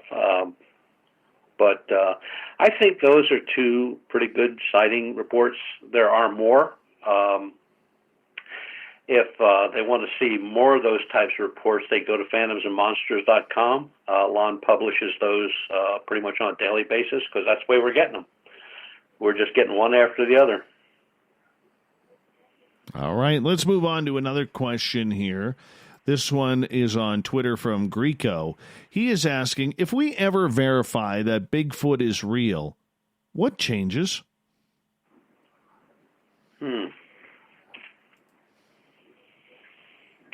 Well, it would change history a lot, depending on how far back they could, date this thing, or if it showed human traits or had human DNA. Is this something that's been here that maybe crossed over the land bridge from Russia, to Alaska and came down through Canada? I guess a lot of things would change in our history as far as where we come from, where these things originated from. What are they? Are they Neanderthal? Are they from some other stage in time? How did they survive? How did they get here? Are they family groups? And there's a lot of information. Does their DNA have any match to ours, or is there anything in our DNA that matches theirs? I mean, I guess there's a whole ton of questions. I think a lot of things would change in mankind, where we came from, how we developed, why didn't they develop?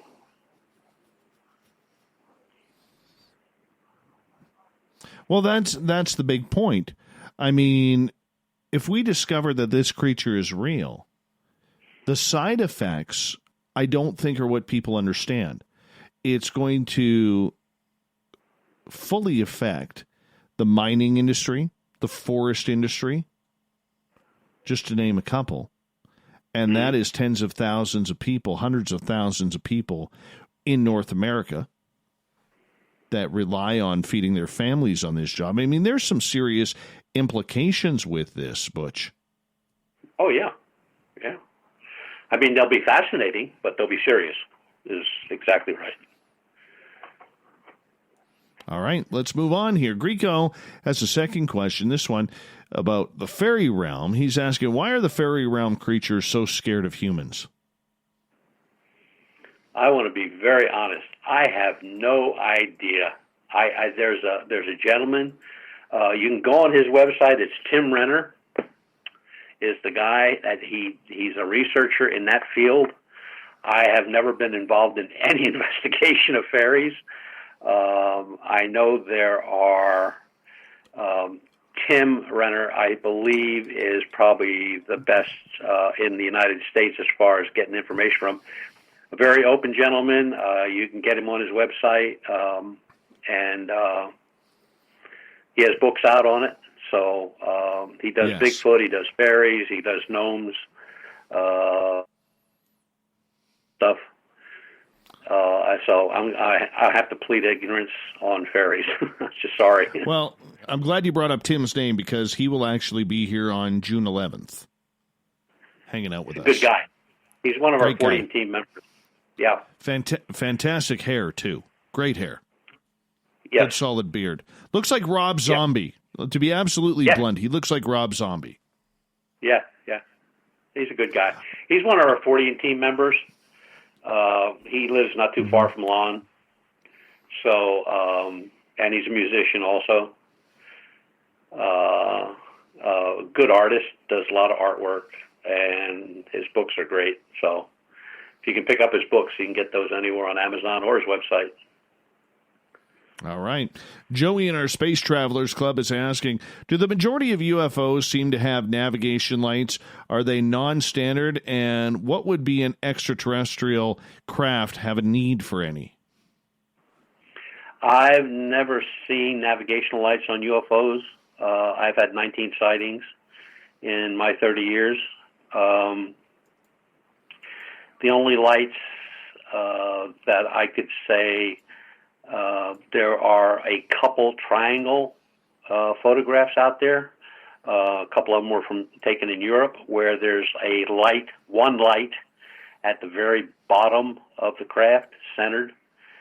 I'm trying to think of some spheres or orbs that are clear, usually seen very close to the ground, and have an electrical discharge going through them, so they change into multicolors. The last report that I was involved in was out in Oregon. 3 years ago, 4 years ago. So there are no collision lights that I'm aware of that I've ever seen or ever even read about. I mean, people will say, well, they saw a flashing light. Well, if they're seeing a flashing light and it's high in the sky and it's not moving real fast, it's probably a plane. I keep trying to impart that binoculars are really something to have if you're going to stargaze, because you could get a military jet that's moving pretty quick and it's going to have collision lights on, or you could have a military jet that's moving pretty quick that doesn't have any lights on.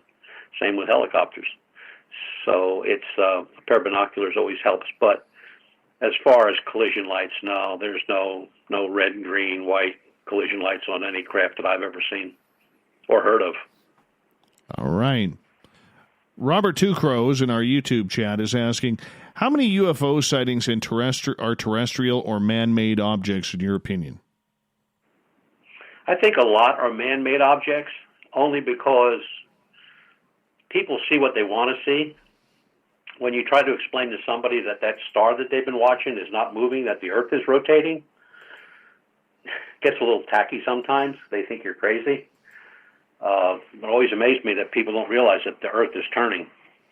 Or the ISS, especially the ISS, or Venus, or Mars. I mean, it's very hard to explain to these folks what they're actually seeing. Some of them, they'll say, okay, so they were wrong and whatever, they'll look better. Or, I tell them to get a star map. They're very cheap. You can get them anywhere. And you'll see what you're looking at. But, these are the ones that really get irate are people that, they don't own a pair of binoculars. They see something red in the distance off to the right of this and that, and it's Mars. Okay. Or they see Venus, or they see the North Star, and it's moving. Well, yeah, it's moving. So is the Earth. So there's a lot of credibility, and there's a lot of miscredibility and misinformation and disinformation that's out there, and misidentification. But that's in everything. That's in all paranormal.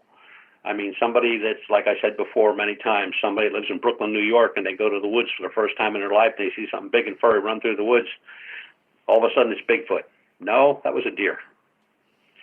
So, if they're going to study the skies and watch for what they think are UFOs, there's just a couple little things they got to do. Pair of binoculars, clear night, realize that the Earth is moving. You can get online and see where the ISS is very easily. Go to NASA's site, and it'll show you exactly where it's going to be, what time, and what area. Star maps you can get for free on the internet, or you can go on eBay and you buy one for like $3. Well, there you go. All right, move on here.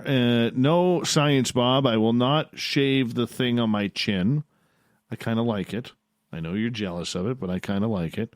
Hector is asking, any new animal mutilation cases like the one with the horse standing with half its lower jaw missing, Butch? No. As a matter of fact, I was just looking at that case the other day. I've been trying to get a hold of the girl that owned it. She moved not too far away from where she was, but she moved, and I did get a hold of her boyfriend, and I gave her she had my old phone number and my old address and stuff, so I gave her the new stuff. And he said he hasn't had anything, or he's not known of anything happening in the area where the horse was mutilated.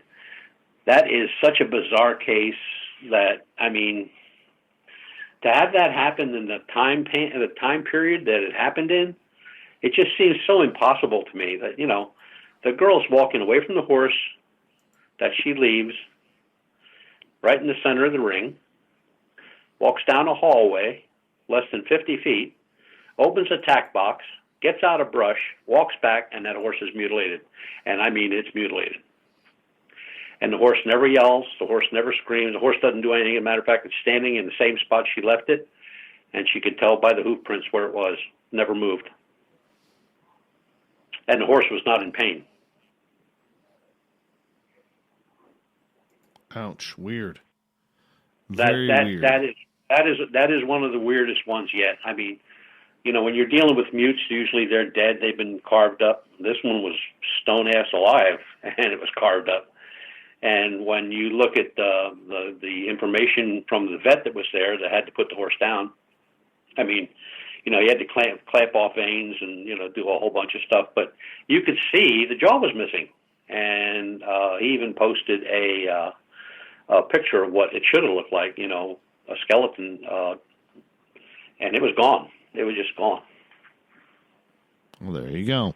Let's move to Bizzle A. Have you heard of the government agent's story on another YouTube channel that says the government uses dogmen, werewolves, and Bigfoot for military purpose? What's your thought of this? Boy, I never heard that one. What would they use them for? I never heard that. Where did he see that? Oh, there's a number of channels, and I've seen that before. I can say that I've heard people saying that these are creatures that they're trying to turn into almost like super soldiers. Oh, okay.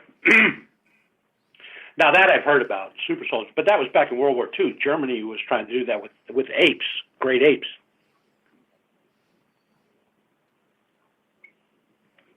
Mm-hmm. I don't know. I don't know what they could do with them. Well, first off, let's break it down. Do you buy the story that this might be something truthful, or do you think it's conjecture? I would probably lean toward conjecture. I know the government keeps secrets very well. But something like that would be very hard to keep. I mean, it's just like the alien that was shot at Fort Dixon, New Jersey. You had 3 guys stand there and swear to God that they shot it and killed it, and it was taken away. And you had one guard that was in another post to watch the whole thing, said it never happened. He said they never fired a gun. And then he produced a copy of the weapons log that they turn in when they go off duty, that, how many rounds they got and how many rounds they spent and how many rounds they turned in. Nobody fired a shot. I pretty much put that one in the garbage can. All right. Science Bob is asking, Butch, have you been close enough to Sasquatch to smell it? No, I have not. One of my researchers,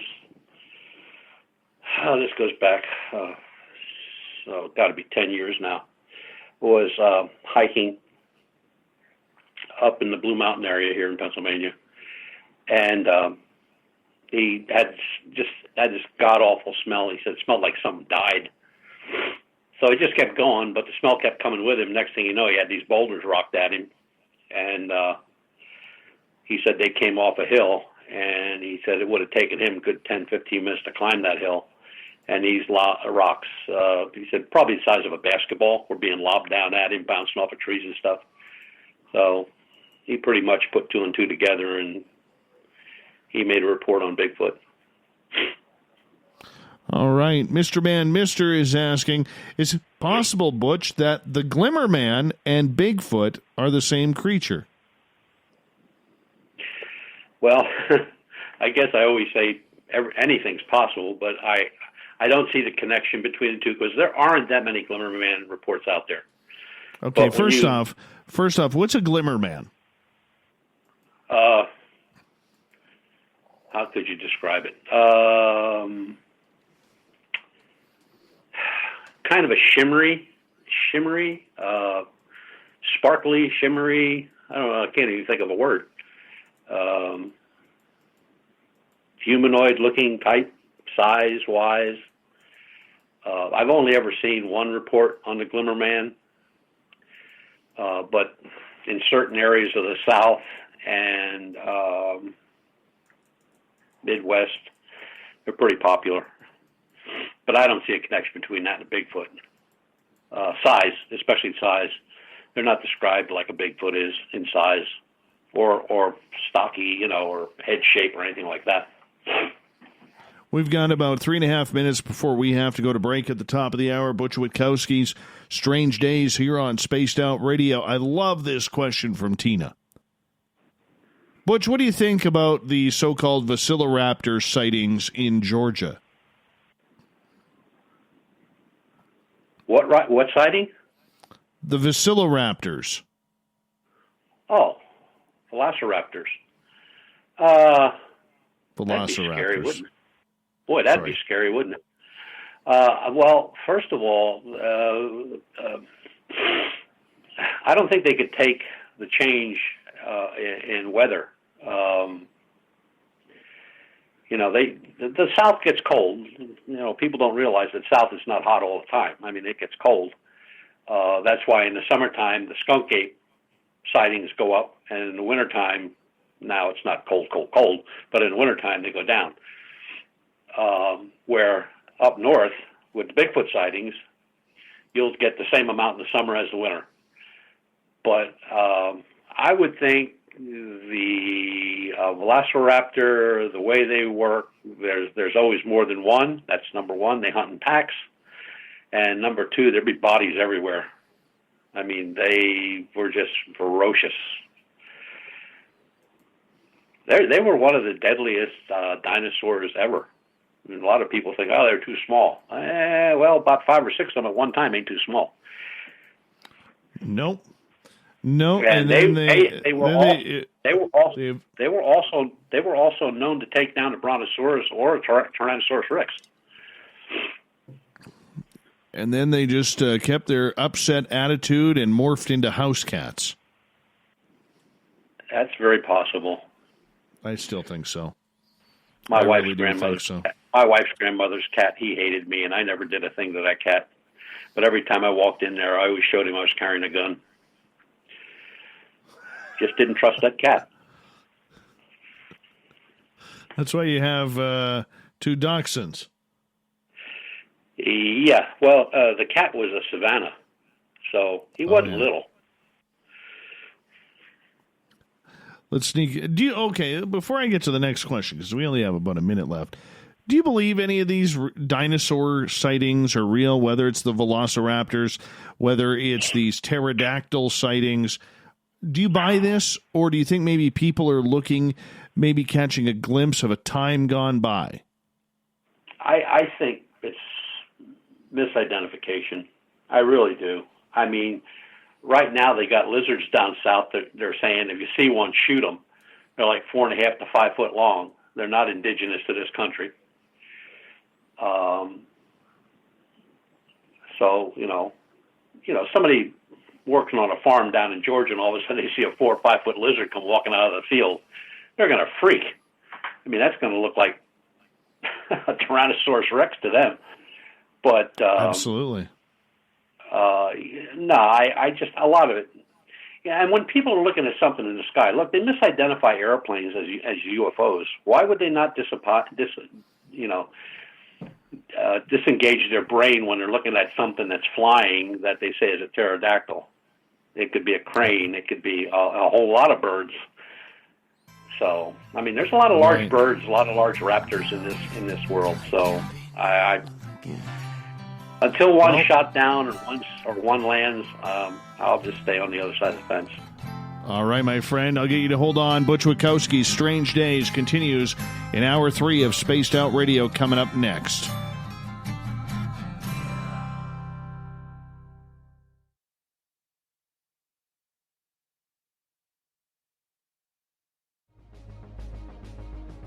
Hello, everyone. This is Ryan Stacy from the Experiencer Support Association, otherwise known as TESSA. We're glad to team up with Spaced Out Radio to help investigate your experiences on the SOR Sightlines Report. Together, we'll investigate the strange sightings and occurrences you've had. We're looking for answers just like you. So fill out a Sightlines Report on the Spaced Out Radio website and let's figure out what's going on together.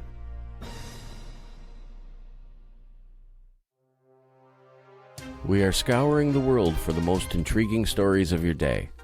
Take the time to read up on the SOR Newswire, where our team, led by Captain Shirk, will deliver to you some of the best paranormal and supernatural news, along with some stories that will blow your mind from the weird to the wacky.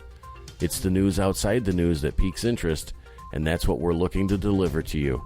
The SOR Newswire, only at spacedoutradio.com. Hey everyone, I'm John Edwards. And I'm Stacey Edwards. Together we're taking over Saturday nights on Spaced Out Radio, where we're going to bring our own experiences of the paranormal and talk to the best people we can find to help bring you answers to your strange tales. We're here to entertain your need for weekend woo! So tune us in at spacedoutradio.com starting at 9:06 Pacific, 12:06 a.m. Eastern, where we can all get a little spooky together. Spaced Out Saturday nights right here at spacedoutradio.com.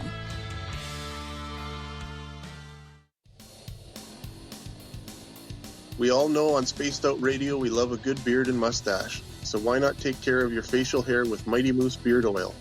Made in Canada, we're taking care of beards and stashes around the world.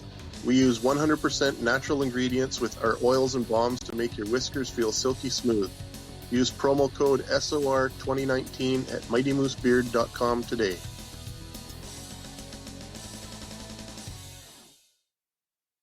Hello, this is your guitar man, Ron Bumblefoot Thal, and I have to tell you, I love the response I get for Little Brother is Watching from Spaced Out Radio fans. It's amazing how music can inspire and make people think deeper about what's going on in the supernatural world.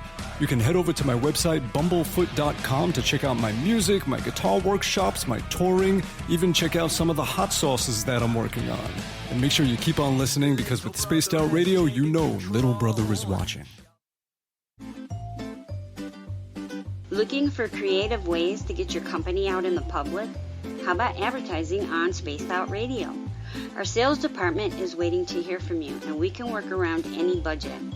From commercial spots to banners to special promotions, there are many opportunities to get your name and product out to our SOR listeners. For a price guide and more information, please contact us at sales@spacedoutradio.com. I'm feeling a little spicy tonight. What to do? What to do? Why not get Bumblefuck? 4 million Scoville units of pure hard rock. Bumblefoot hot sauces come in 3 flavors. The burning Bumble.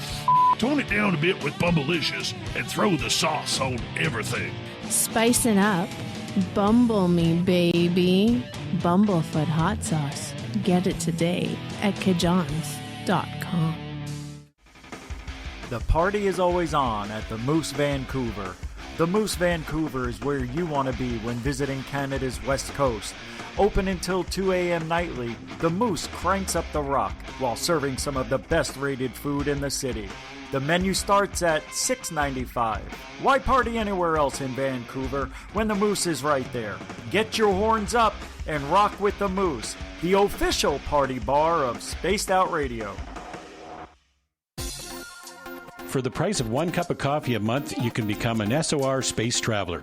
The Space Travelers Club is a place where you can interact with other listeners, either live during the show or on our great forum. We want your stories, pictures, comments, and ideas.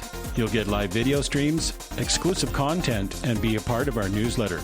Stay in touch with everything SOR. The Space Travelers Club is just $5 a month at spacedoutradio.com. Hi there, this is the paranormal lawyer Michael W. Hall. I'd like to invite you to listen in each Sunday night where we're going to open up your eyes to everything strange and paranormal. I will be hosting some great guests with topics that affect us all, such as UFOs, ghosts, and everything paranormal.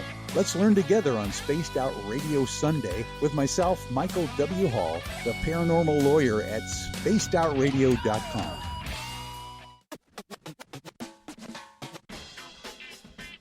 The SOR Vault is open for business, and do we have some cool swag for you to pick up? All you have to do is head over to our website and click on the SOR Vault. You have a variety of cool logos to choose from, and put them on anything you want. T-shirts, hoodies, hats, coffee mugs, you name it, we can get it to you. So do your shopping by supporting the store you love. Get your Spaced Out Radio swag at the SOR Vault today.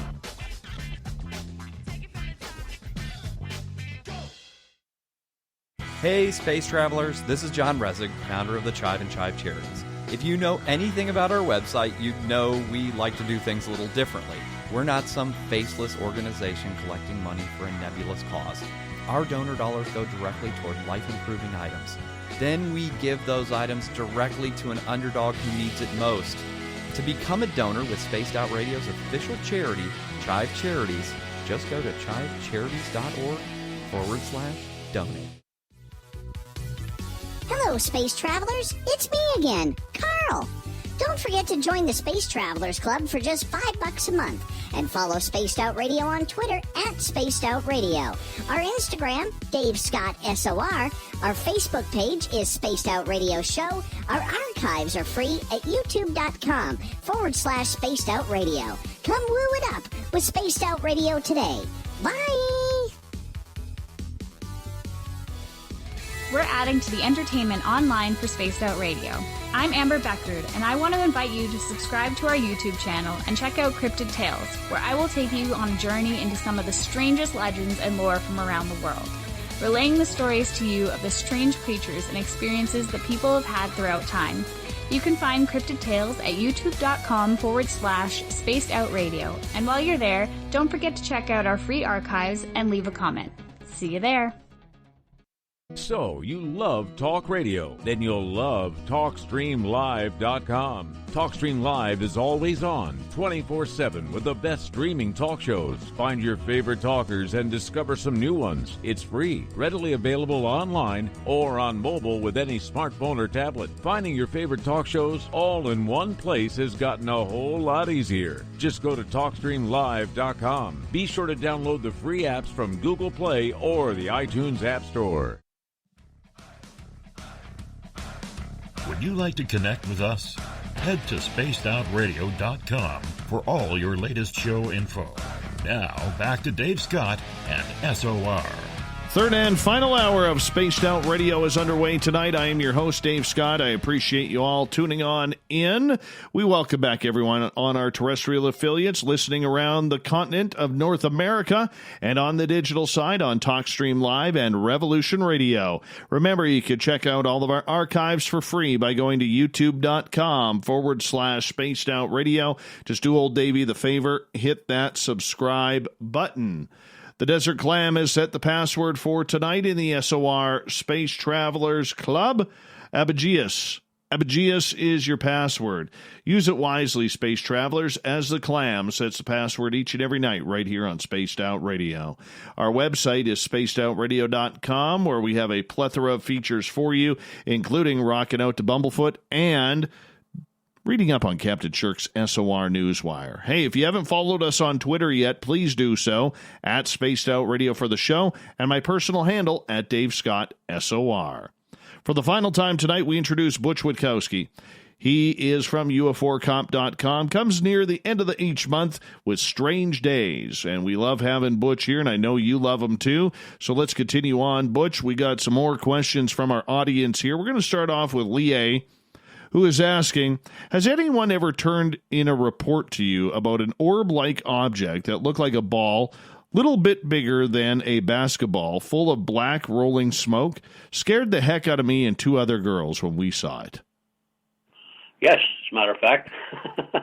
I've had about that same size basketball or a little bigger, like a beach ball, and either swirling black smoke looking stuff or electrical looking discharges of multicolors, low to the ground. Matter of fact, one passed a guy within 10 feet, and he got pretty sick for a few days, and it just vanished. But yeah, those are not uncommon at all. Where do you think they're from? What do you think they're doing? They seem to be heading toward, like the one was heading toward an electrical connection box on a street. You know, the kind that stick out of the ground. Your cables and telephone and electric are all in there, and everything else is underground. And it got a side of the pole that's attached to it, and it was like drawing energy, and it got real bright, and then it just vanished. The ones with the smoke, or looks like smoke, is a swirling. It looks like almost like a swirling dark cloud inside, and they There's really never been any close contact with them, but they've been seen where other UFO sightings have been seen. So whether they were part of that sighting at, part of that ship or whatever, is just unknown. But there's a decent amount of reports of those out there, yes. What part of the country is she? That I don't know. We'll find out. Okay.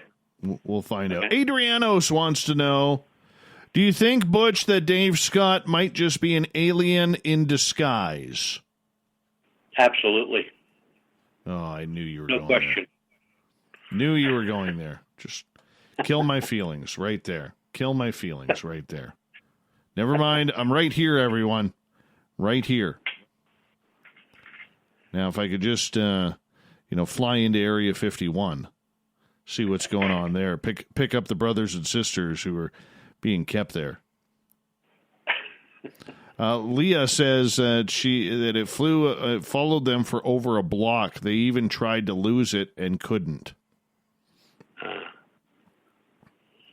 How about reports of any cantaloupe-size orbs moving through the woods? That's from Bama.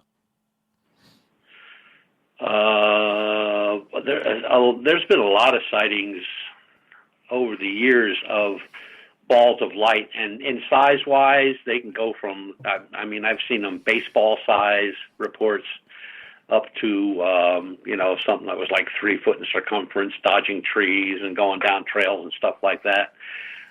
North Carolina, down at the Brown Mountain Lights, there's a long historical report of a orb the size of a small round watermelon that went through a campsite, and it was witnessed by about 150 different people. But yeah, they're out there.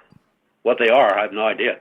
Now, whether they're just checking up on everybody or they're an errant part of something else, we don't know that. Leah, by the way, is from Oklahoma. Oh, yeah. Big time Oklahoma. Oklahoma has a lot of sightings, especially near the indigenous reservations out there. All right. Greco on Twitter at #SpacedOutRadio is asking, are there human mutilation cases with earlier similar characteristics to the animal ones that you've dealt with recently? Not recently, but yes, there are. As a matter of fact, every one of them is the same as a cattle mutilation. The same body parts are taken. The same system is used to take those body parts. They're identical. Why do you think those reports have stopped? They what? Why do you think those reports have stopped? Oh, I don't think they've stopped. They've just gotten real quiet. I mean, I when I did the first one, I was warned. Just stay away from it. But you know me, not too bright. I just kept going. That was our first ever show that we did. Yeah. Mm-hmm. That was the topic, the human mutilations. Yep. Chris is asking, do you have you prepared forms for your investigation, and how do you store and organize your data? Yes, we have forms. If I'm taking a call, I'll do it here. If I take it in person, I do it on the scene. We have our own database. We have it broken down into cryptid reports. We separated bipedal canines from the cryptids because the cryptids took in a whole lot of stuff. We have paranormal, and then we have ufology and USOs as opposed to UFOs. The database is in all our computers, plus the computers that are in the trucks. So we have all our stuff with us, and then we have our picture files, which covers everything from big footprints to things that were photographed or videoed in the sky or on the ground. How many reports are in your database right now? Oh, you're talking about 30 years worth, probably 2,500, 3,000 something. It's amazing. A lot of work. work. When you have all of that work, do you notice patterns in the type of people, in the type of sightings, in the type of areas? How do you form your patterns to try and bring these answers closer together? Usually by location. That's the first one. So if let's say I get a report in British Columbia. Okay, so I got the report. I got the location. So then what I'll do is I'll do a search, and I might do 50 mile, I might do 100, I might do 200 mile around that location to see what reports I can pull up. Now, they may all not be the same. They may not even match at all, but maybe there is one that matches exactly what I just got. We do the same thing with pretty much every report. As far as that goes, is first the historical report after we get the report, or on-site report. And then from there, it'll go to, the documentation, find that report or contact that person. And surprisingly, if I get a hold of somebody, I got a report, now I need to get a hold of somebody who had a similar report, and I get a hold of them. What always amazes me is they're willing to talk about it or share more information than what they gave in the very beginning. So it kind of works out good for us. And then, we classify, like I said, those reports into certain categories. And then we have one which is strictly historical. So those reports and photograph reports go back as far as we can go, like the 1868 report of the bipedal canine up in Erie County, the 1870s report of UFO out in Montana. So, they're separated, but they're very easy to find, very easy to research, and very easy to pull up. All I can do it by name, I can do it by date, I can do it by location. All right. Let's move on here. Nathan is asking, Butch, do you think they will ever reform the leadership in the United States of the Department of the Interior regarding the cover-up of missing people? No. Mm-mm. No, because one of the things, these parks make a lot of money. I mean, they make a lot of money. We're talking tons of money. So if I put out a report with some pictures or whatever tomorrow that the Grand Teton State Park is inhabited by a family of werewolves, bipedal canines, and Bigfoot sightings, and I put in a bunch of pictures, don't need to be true, just put it out there. Oh my, oh my, oh my, oh my, oh my. That would go over like a lead balloon. And that's why they're not going to bring up missing people. And if they do, well, Alaska has the most. Alaska has 16,000 missing people? But look at Alaska. I mean, you can walk out your back door and get eaten. Well, you probably get that in British Columbia. But, or these people that go up there thinking they're going to just go out and live in the woods in Alaska, and they last about a week and a half, they're never seen again. So I don't know how much of it is nefarious or how much of it is just stupidity. But there's a lot of missing people, man, a lot, and they're not being looked for because there's nothing to look for. I mean, there's no body, there's no evidence of a crime. I mean, they're just gone. They're just gone. Now, where they go or what happened to them is anybody's guess.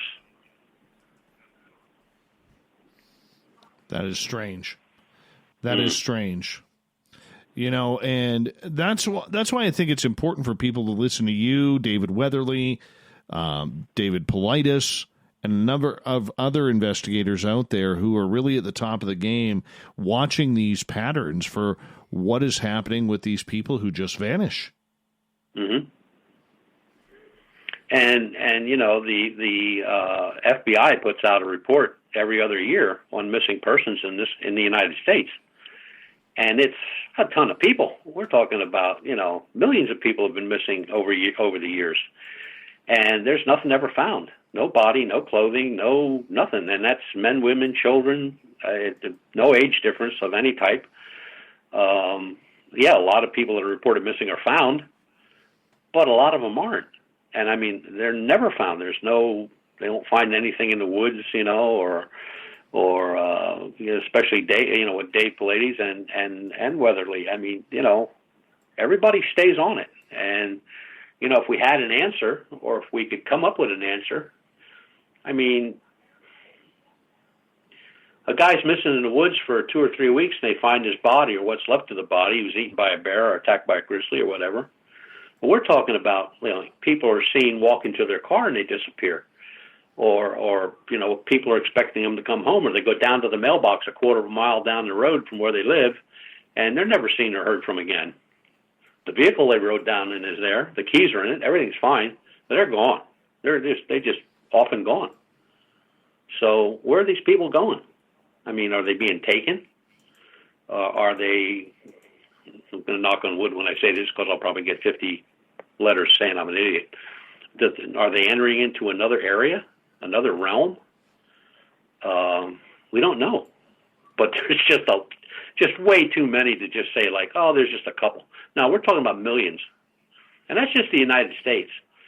I mean, you've got, in Africa, you had whole towns disappear. I mean, vanish. You've had military operations that disappeared during World War II. Gone, never found. The equipment was there, everything worked, they had plenty of gas, they had weapons, everything was there, footprints lead off into the sand, and they're gone. So there's no explanation. I mean, you come up with 1,000 reasons, but once they're gone, they're gone. They're never found again. That is amazing. Do you think they walk into portals? I know I've asked you this before, but I'm very hung up on the fact that a lot of these happenings are from people who are walking into a different timeline or through portals, and they have no idea that they've walked through, Butch. Yeah, true. I mean, I would not say no, because there's no way I could prove otherwise, but it's just not people. I mean, planes have disappeared like that. Ships have disappeared. Whole villages have disappeared. I mean, a village with 300 people in it, just women and children and old men. All the men were off at work. They come back, the meals are out, the wash is hanging, the dogs are running around, the chickens are in the coop, and there's not a soul in sight. And there's no evidence of them being killed, drug away, or anything like that. It's just the way they left it in the morning. How do you explain it? I have no idea. No idea. One guy said to me, he said, well, maybe the whole village was taken into a portal and the people were just taken and the village was just left the way it was. Well, yeah, I guess you could say that. You could say a lot of things. But, when you're talking about portals and other realms, I mean, how do you even prove it? Because if you would prove it, you'd have to be in it. If you're in it, nobody's going to know you're missing anyway. Very true. Very true. We have about 5 minutes left with you tonight, and this is a show, once again, that has flown on by with you. As we start to enter summer and the warmer temperatures, how can people prepare, in your opinion, to see any anomalous objects or beings or cryptids that they may not have normally encountered? Well, cryptids or anything like that, if they don't have any experience, I wouldn't venture into that, unless they're going with somebody that has done that, or knows what they're doing. But as far as UFOs, all you need is a clear night, a starry night, low light pollution, a pair of binoculars, a couple friends, and, lawn chairs, and just sit there and watch. And before you do that, go on the NASA site and check to see where the ISS is, and it'll give you the satellite locations. So when you see something streak across the sky, it might be a meteorite, might be a bolide, but they always have a tail. UFOs don't have a tail. There's nothing behind them. It's an object. It could be triangular. It could be an orb. It could be a tube. It could be a lot of things. But the speed, I mean, you can't miss it. If you think a meteorite's fast, they're slow compared to these things. So if you want to see a fast walker, just keep your eyes to the sky. That's it.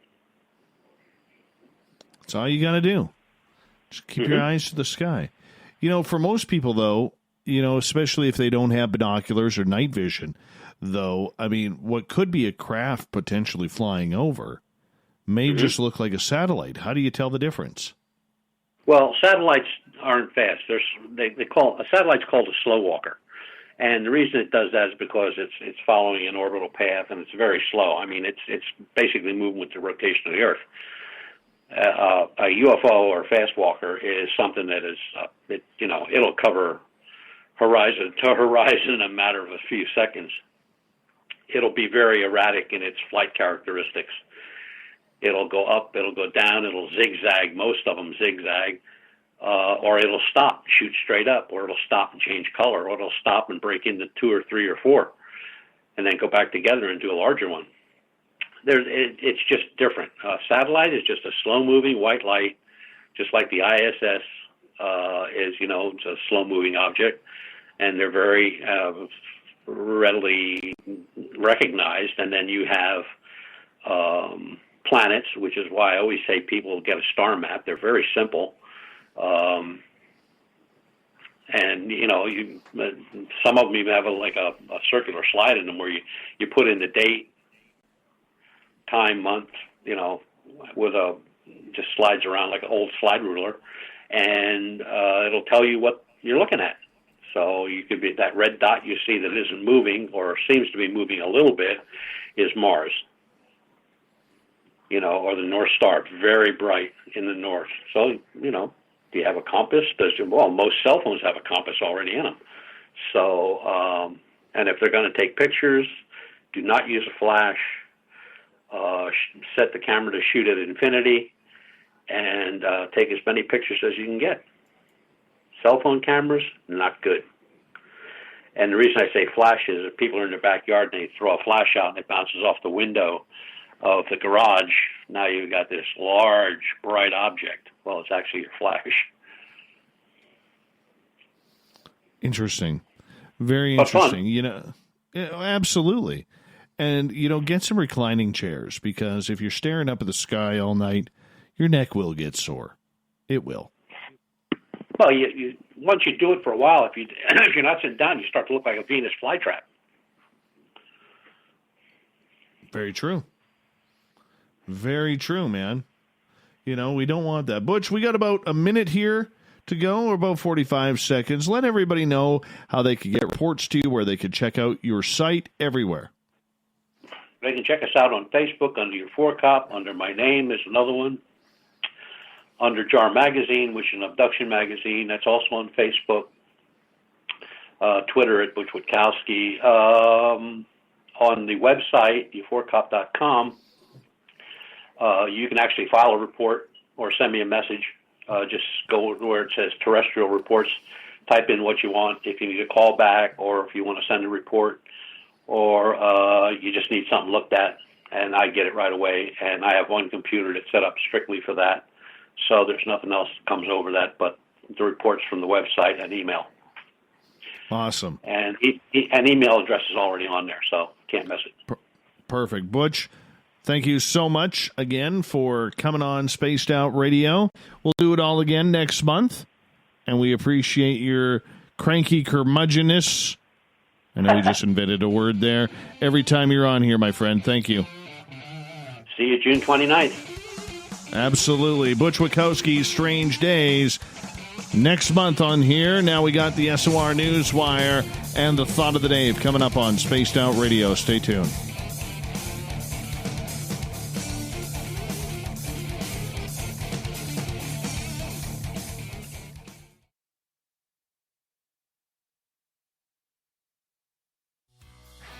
Hi there, this is the paranormal lawyer Michael W. Hall.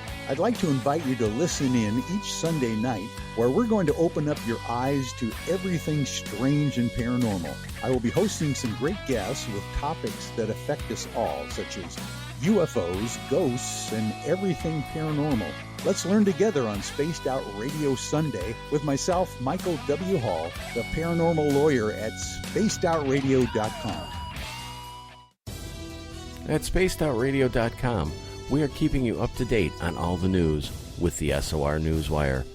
Captain Shirk leads the team that is bringing you the news of the day and exclusive stories on everything paranormal and supernatural. It's free to read, it's updated daily, and it's right there for you. The SOR Newswire is a one-stop shop for the news of the day. Check it out at spacedoutradio.com today. We're adding to the entertainment online for Spaced Out Radio.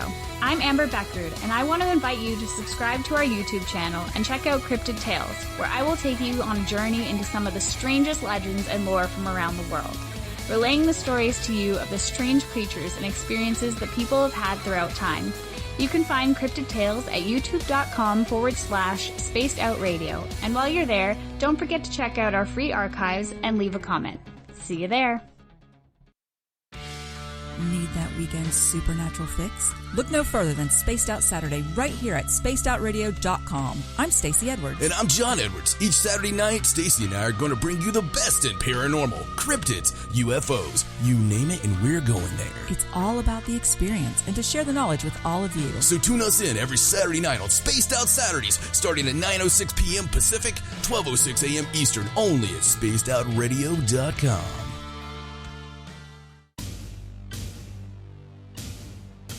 You wanted new SOR gear, and now you can have it. The SOR Vault is fully stocked with t-shirts, hats, hoodies, mugs, and everything in between, with great logos for you to choose from.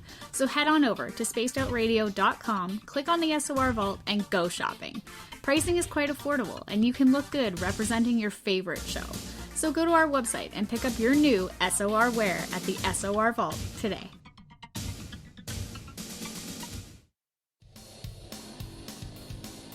We all know on Spaced Out Radio we love a good beard and mustache, so why not take care of your facial hair with Mighty Moose Beard Oil? Made in Canada, we're taking care of beards and stashes around the world. We use 100% natural ingredients with our oils and balms to make your whiskers feel silky smooth. Use promo code SOR2019 at mightymoosebeard.com today.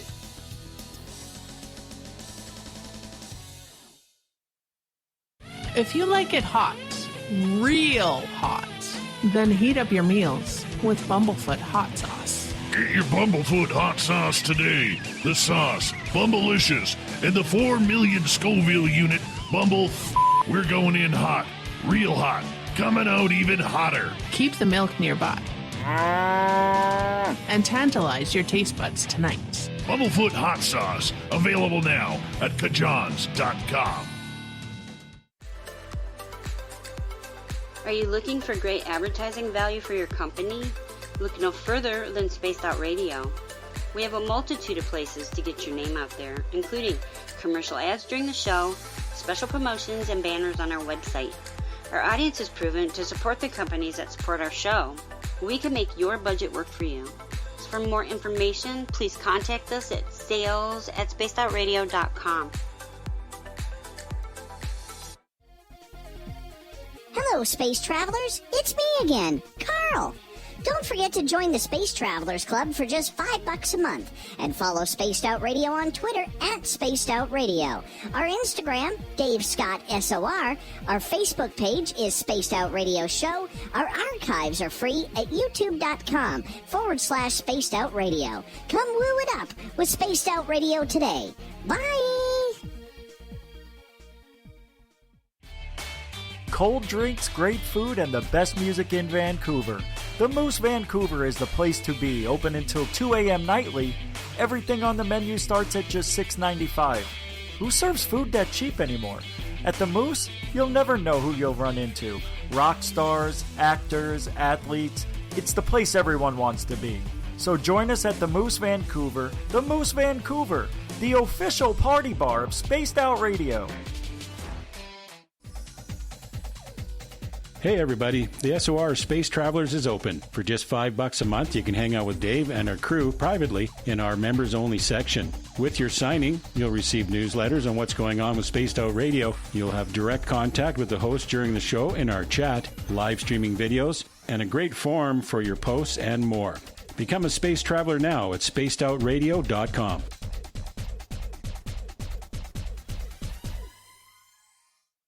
Hello, this is your guitar man, Ron Bumblefoot Thal, and I have to tell you, I love the response I get for Little Brother is Watching from Spaced Out Radio fans. It's amazing how music can inspire and make people think deeper about what's going on in the supernatural world.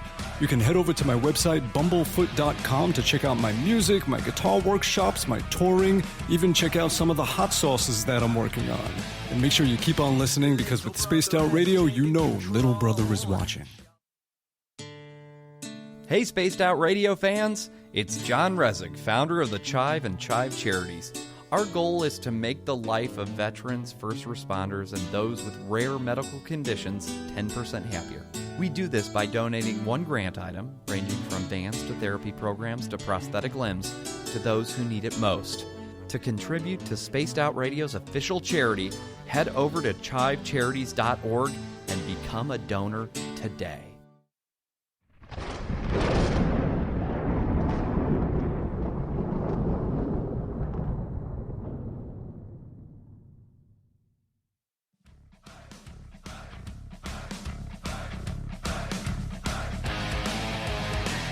We've rounded third. We're heading for home tonight on Spaced Out Radio. I am your host, Dave Scott, sitting in the captain's chair of SOR headquarters. Thank you so much for joining us. Really appreciate each and every one of you taking the time, giving us a thumbs up on YouTube. Yes, we hit a new record, 100. We got it.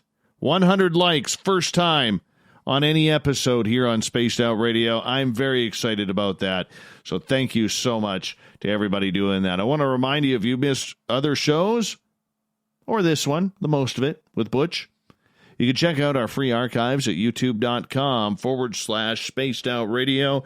Just do me the favor, hit that subscribe button. Our website, spacedoutradio.com, where we have a plethora of features for you, including Rocking Out to Bumblefoot and reading up on Captain Shirk's SOR Newswire.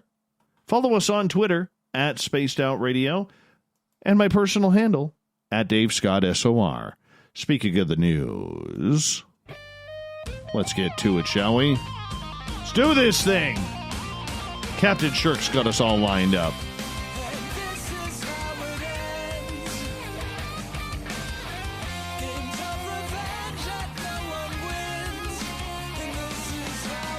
The news is always changing, which is why we bring you the SOR Newswire, the back end of every show where we get to the weird, the strange, the wacky, and sometimes downright scary.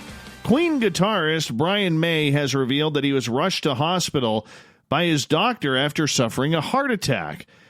In a video posted to Instagram, May revealed that in addition to injuring his buttocks in his gardening incident earlier this month, he also recently suffered from a serious heart attack that he believed he could have died from. The 72-year-old musician described the saga of incidents that have befallen him in May, starting with injuring his butt. I had an MRI, and yes, I did have a rip in my gluteus maximus, he said on video, noting that he assumed the injury was caused by the pain he was feeling. However, a week later, the rocker said he was still in agony, leaving him to have an MRI on his spine, which revealed a compressed sciatic nerve. The nerve, May said, was quite severely compressed, and that's why I had this feeling someone was putting a screwdriver in my back. Brian May still has fantastic hair. Fantastic hair. But that's not the end of the story. The Queen guitarist then revealed he did suffer some heart problems with the heart attack. In the middle of the whole saga of the painful backside, I had a small heart attack, adding that he endured around 40 minutes of pain and chest tightness. May revealed that his doctor drove him to the hospital when he found out he had 3 blocked arteries and was treated by medics as an emergency case. I actually turned out to have 3 arteries which were congested and in danger of blocking the supply of blood to my heart, he says. Though some recommended that he have triple heart bypass, the musician told viewers that he opted to have 3 stents, short wire mesh tubes that act like a scaffold to help keep an artery open, put in.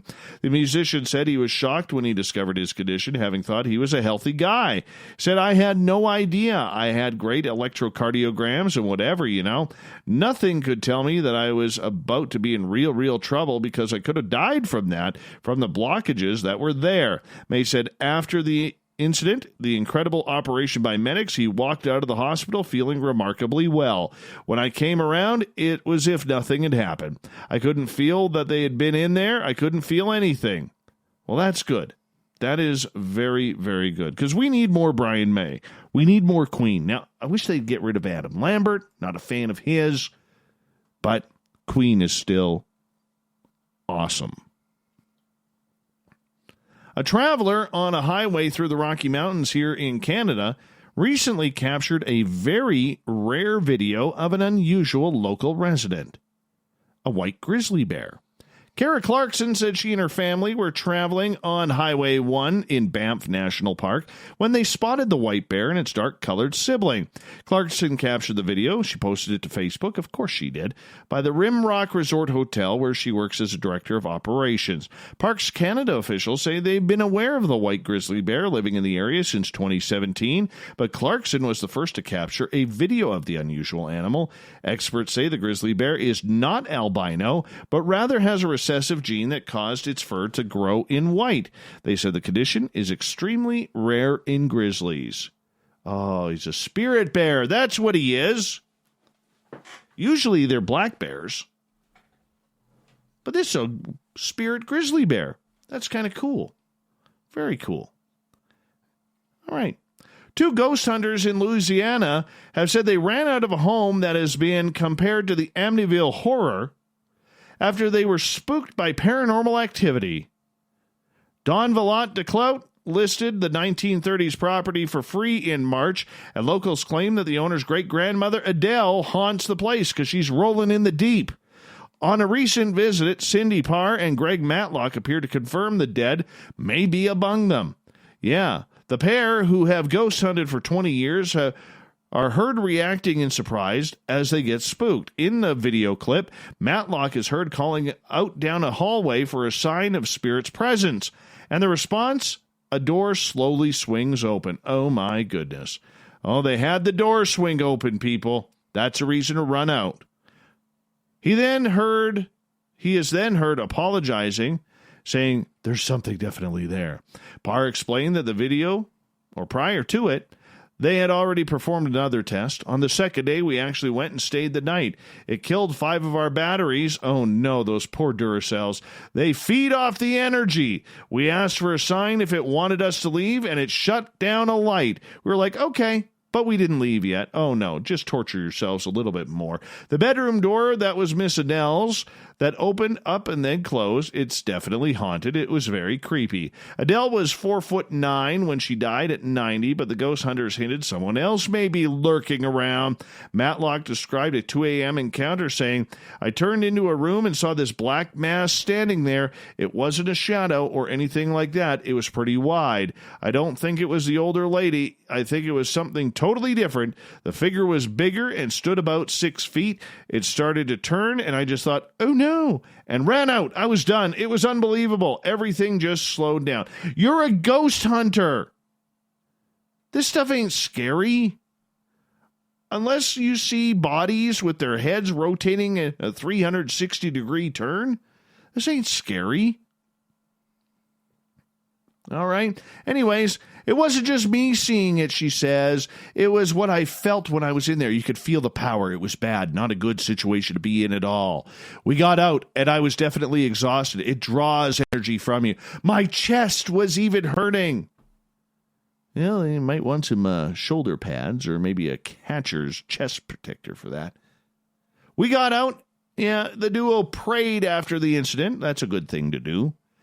And began to make their way home, but changed their minds and went back inside the house. Oh, these guys are a glutton for punishment. Can you say professional? Anyways, they experienced another spooky incident. We could hear scratches on the walls, growls, and even started to smell like urine upstairs.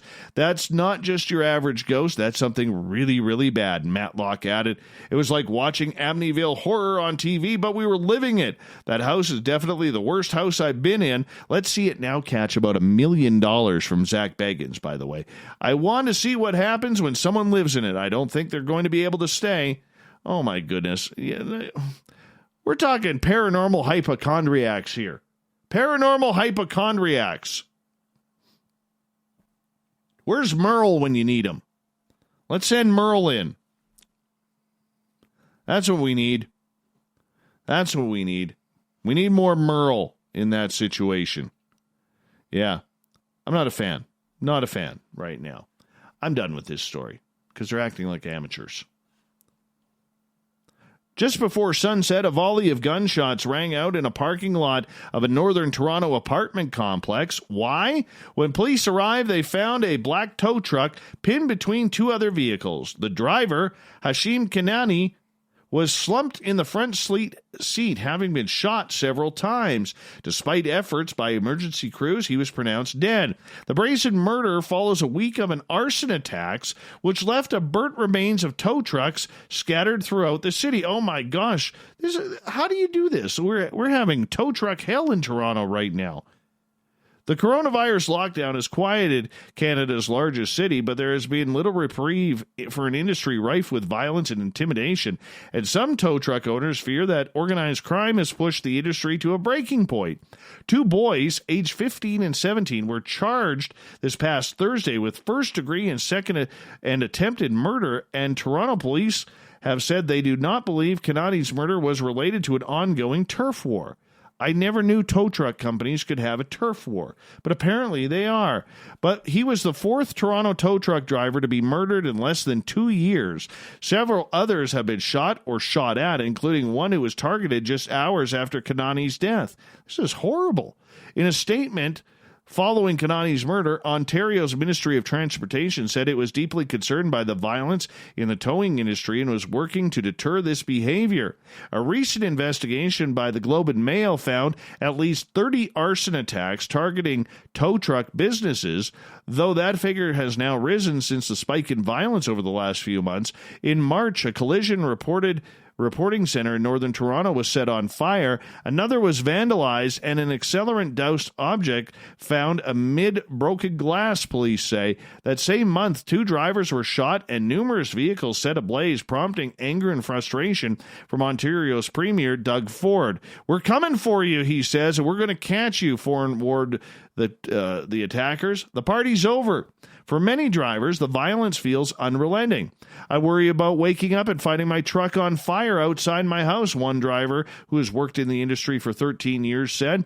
Much of the trouble stems from accident chasing, where truck operators race their rivals to be the first at the scene of a crash. Some repair garages will pay tow truck drivers a finder's fee for damaged vehicles, making chasing an incredibly lucrative field. The lure of profits and the relative lack of oversight has attracted organized crime.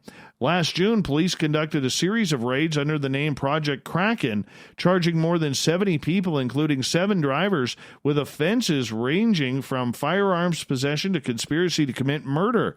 Police recovered tasers and body armor and found that numerous drivers were armed and prepared to shoot other tow truck operators over an ongoing battle over territory, Toronto's Police Deputy Chief James Raymer states. But nearly a year after those high-profile raids, critics say the problems have only gotten worse. Oh, my goodness. That's scary. A Brooklyn tailor known for his custom-made suits that sell for thousands of dollars has instead started selling bespoke facial coverings during the outbreak. Yozel Tiefenbrunn has joined other high-end designers who turned to making masks as their businesses have stalled because of the pandemic.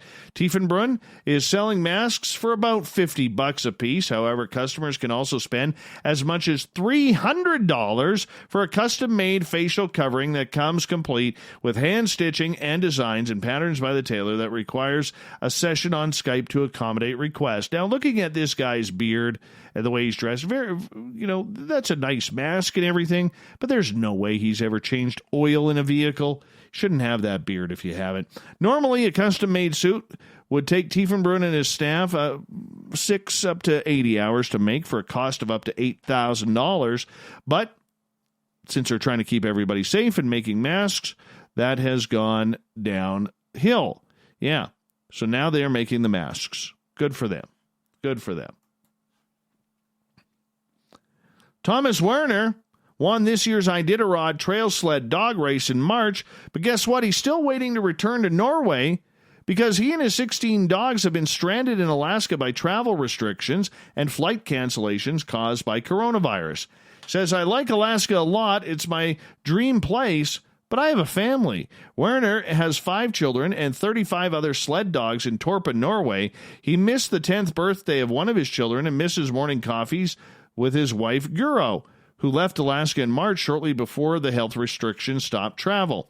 The 47-year-old plans to fly home in early June on a DC-6 aircraft bound for the Air History Museum in Norway. Events Air Cargo of Fairbanks is selling the historic plane, and Werner said the museum expected to finalize a deal this week. We're literally hitchhiking through the air, he says.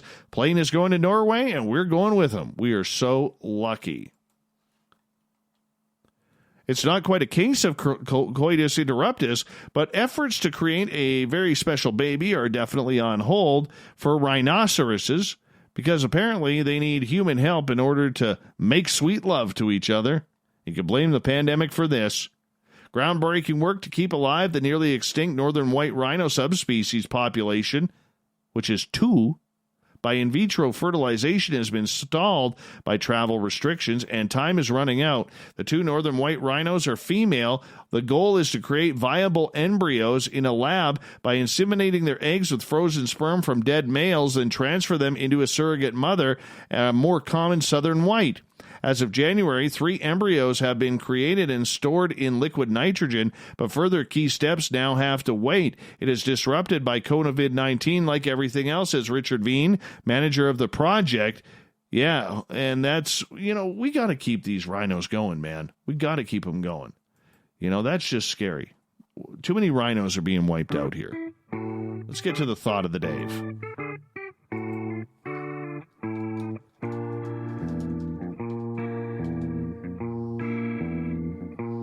Thanks for the clown, Marty. Thought of the Dave happens every night at this time, where we ask a question on our Facebook and Twitter pages, then read your responses on the air because we love the audience participation around here. Today's Thought of the Dave is as follows. I want to know about your superstitions. Marty, the beautiful clown on Twitter, hashtag Spaced Out Radio tonight.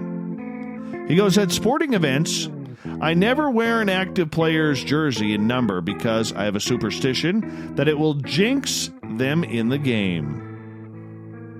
I can understand that one. Rahonda, at the work in the ER, never say, it's quiet in here tonight, or mention when the lobby is empty. Paranormally speaking, Ouija boards are a never. Okay. Let's not do that then. Heidi, doff your cap or make like you're going to do that and say, good morning, Mr. Magpie, if you see a lone magpie before noon, or else bad juju will go down. This is a West Country, UK superstition, and the only superstition I do. Nicholas, I never step on the first and last stair pending there are more than 4. I have done this my entire life with no reason behind it. When I go fishing, I ask the vodnik for a fish and put a little tobacco in the water, old Slavic tradition I read about.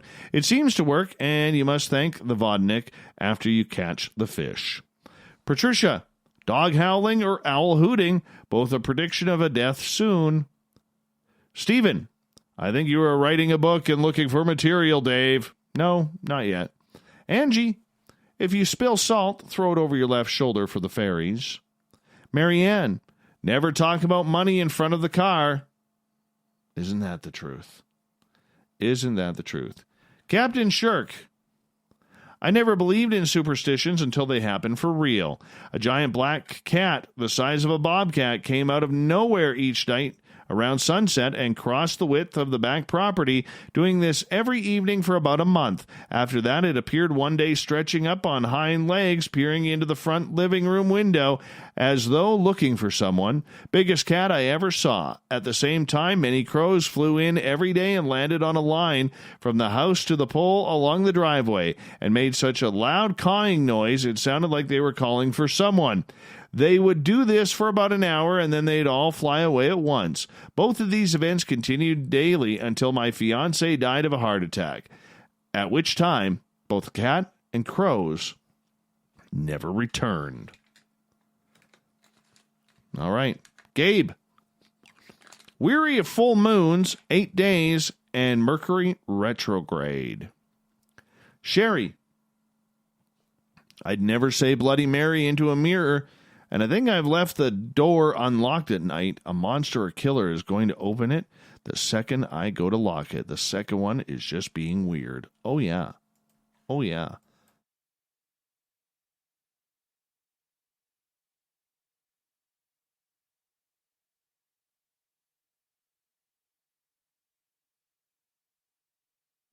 I never sleep with my closet open. Just can't. Just can't. Galen, you mean share the secrets of my OCD-isms? Yes, that's what we want. Harlan, faith in politicians is kind of superstitious. Is it really? Is it? I don't know. And finally, oh yes, finally, Aaron, if I watch a pitcher pitch the ball and watch the ball player hit it, they will not win. I have to look away before the hitter hits the ball. That's the reason why the Angels won the World Series in 2002, is because I didn't watch any of their players hit the balls. This happens not just with them, but any team I want to win. Hashtag I'm not crazy. Hashtag I'm serious. That's your thought of the day for today. We will do it all again tomorrow on Facebook and Twitter. And we will say thank you to Captain Shirk for a great SOR Newswire. You can find all of it at spacedoutradio.com. And, of course, to our guest Butch Witkowski for Strange Days. We got Mr. Ron Bumblefoot Thal rocking in the background with Little Brother is Watching. Bumblefoot is the official music of Spaced Out Radio, rocking us in and out of every single show. Get your horns up for the guitar god of self. Special thanks to everybody listening in at home, in your car, at work, wherever you may be. Thanks to everybody participating in our chat rooms on Spreaker, YouTube, LGAB, Revolution Radio, Facebook, the Space Travelers Club on our website, and all the snarkers and snarkettes hanging out at hashtag Spaced Out Radio on Twitter. You are absolutely fantastic. Remember, this show is copyright by Spaced Out Radio and SOR Media Ventures Limited.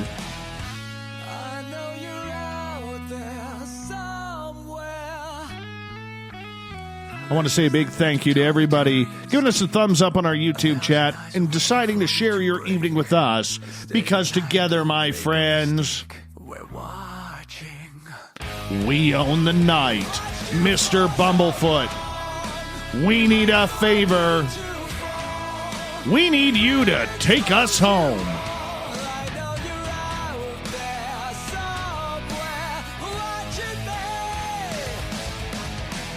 Have a great night, everybody. Remember, the Woo train may be back at the station, but it's ready for another trip tomorrow. Your ticket never expires. Your seat is always available. So come join us, won't you? Let's go for a ride. Good night.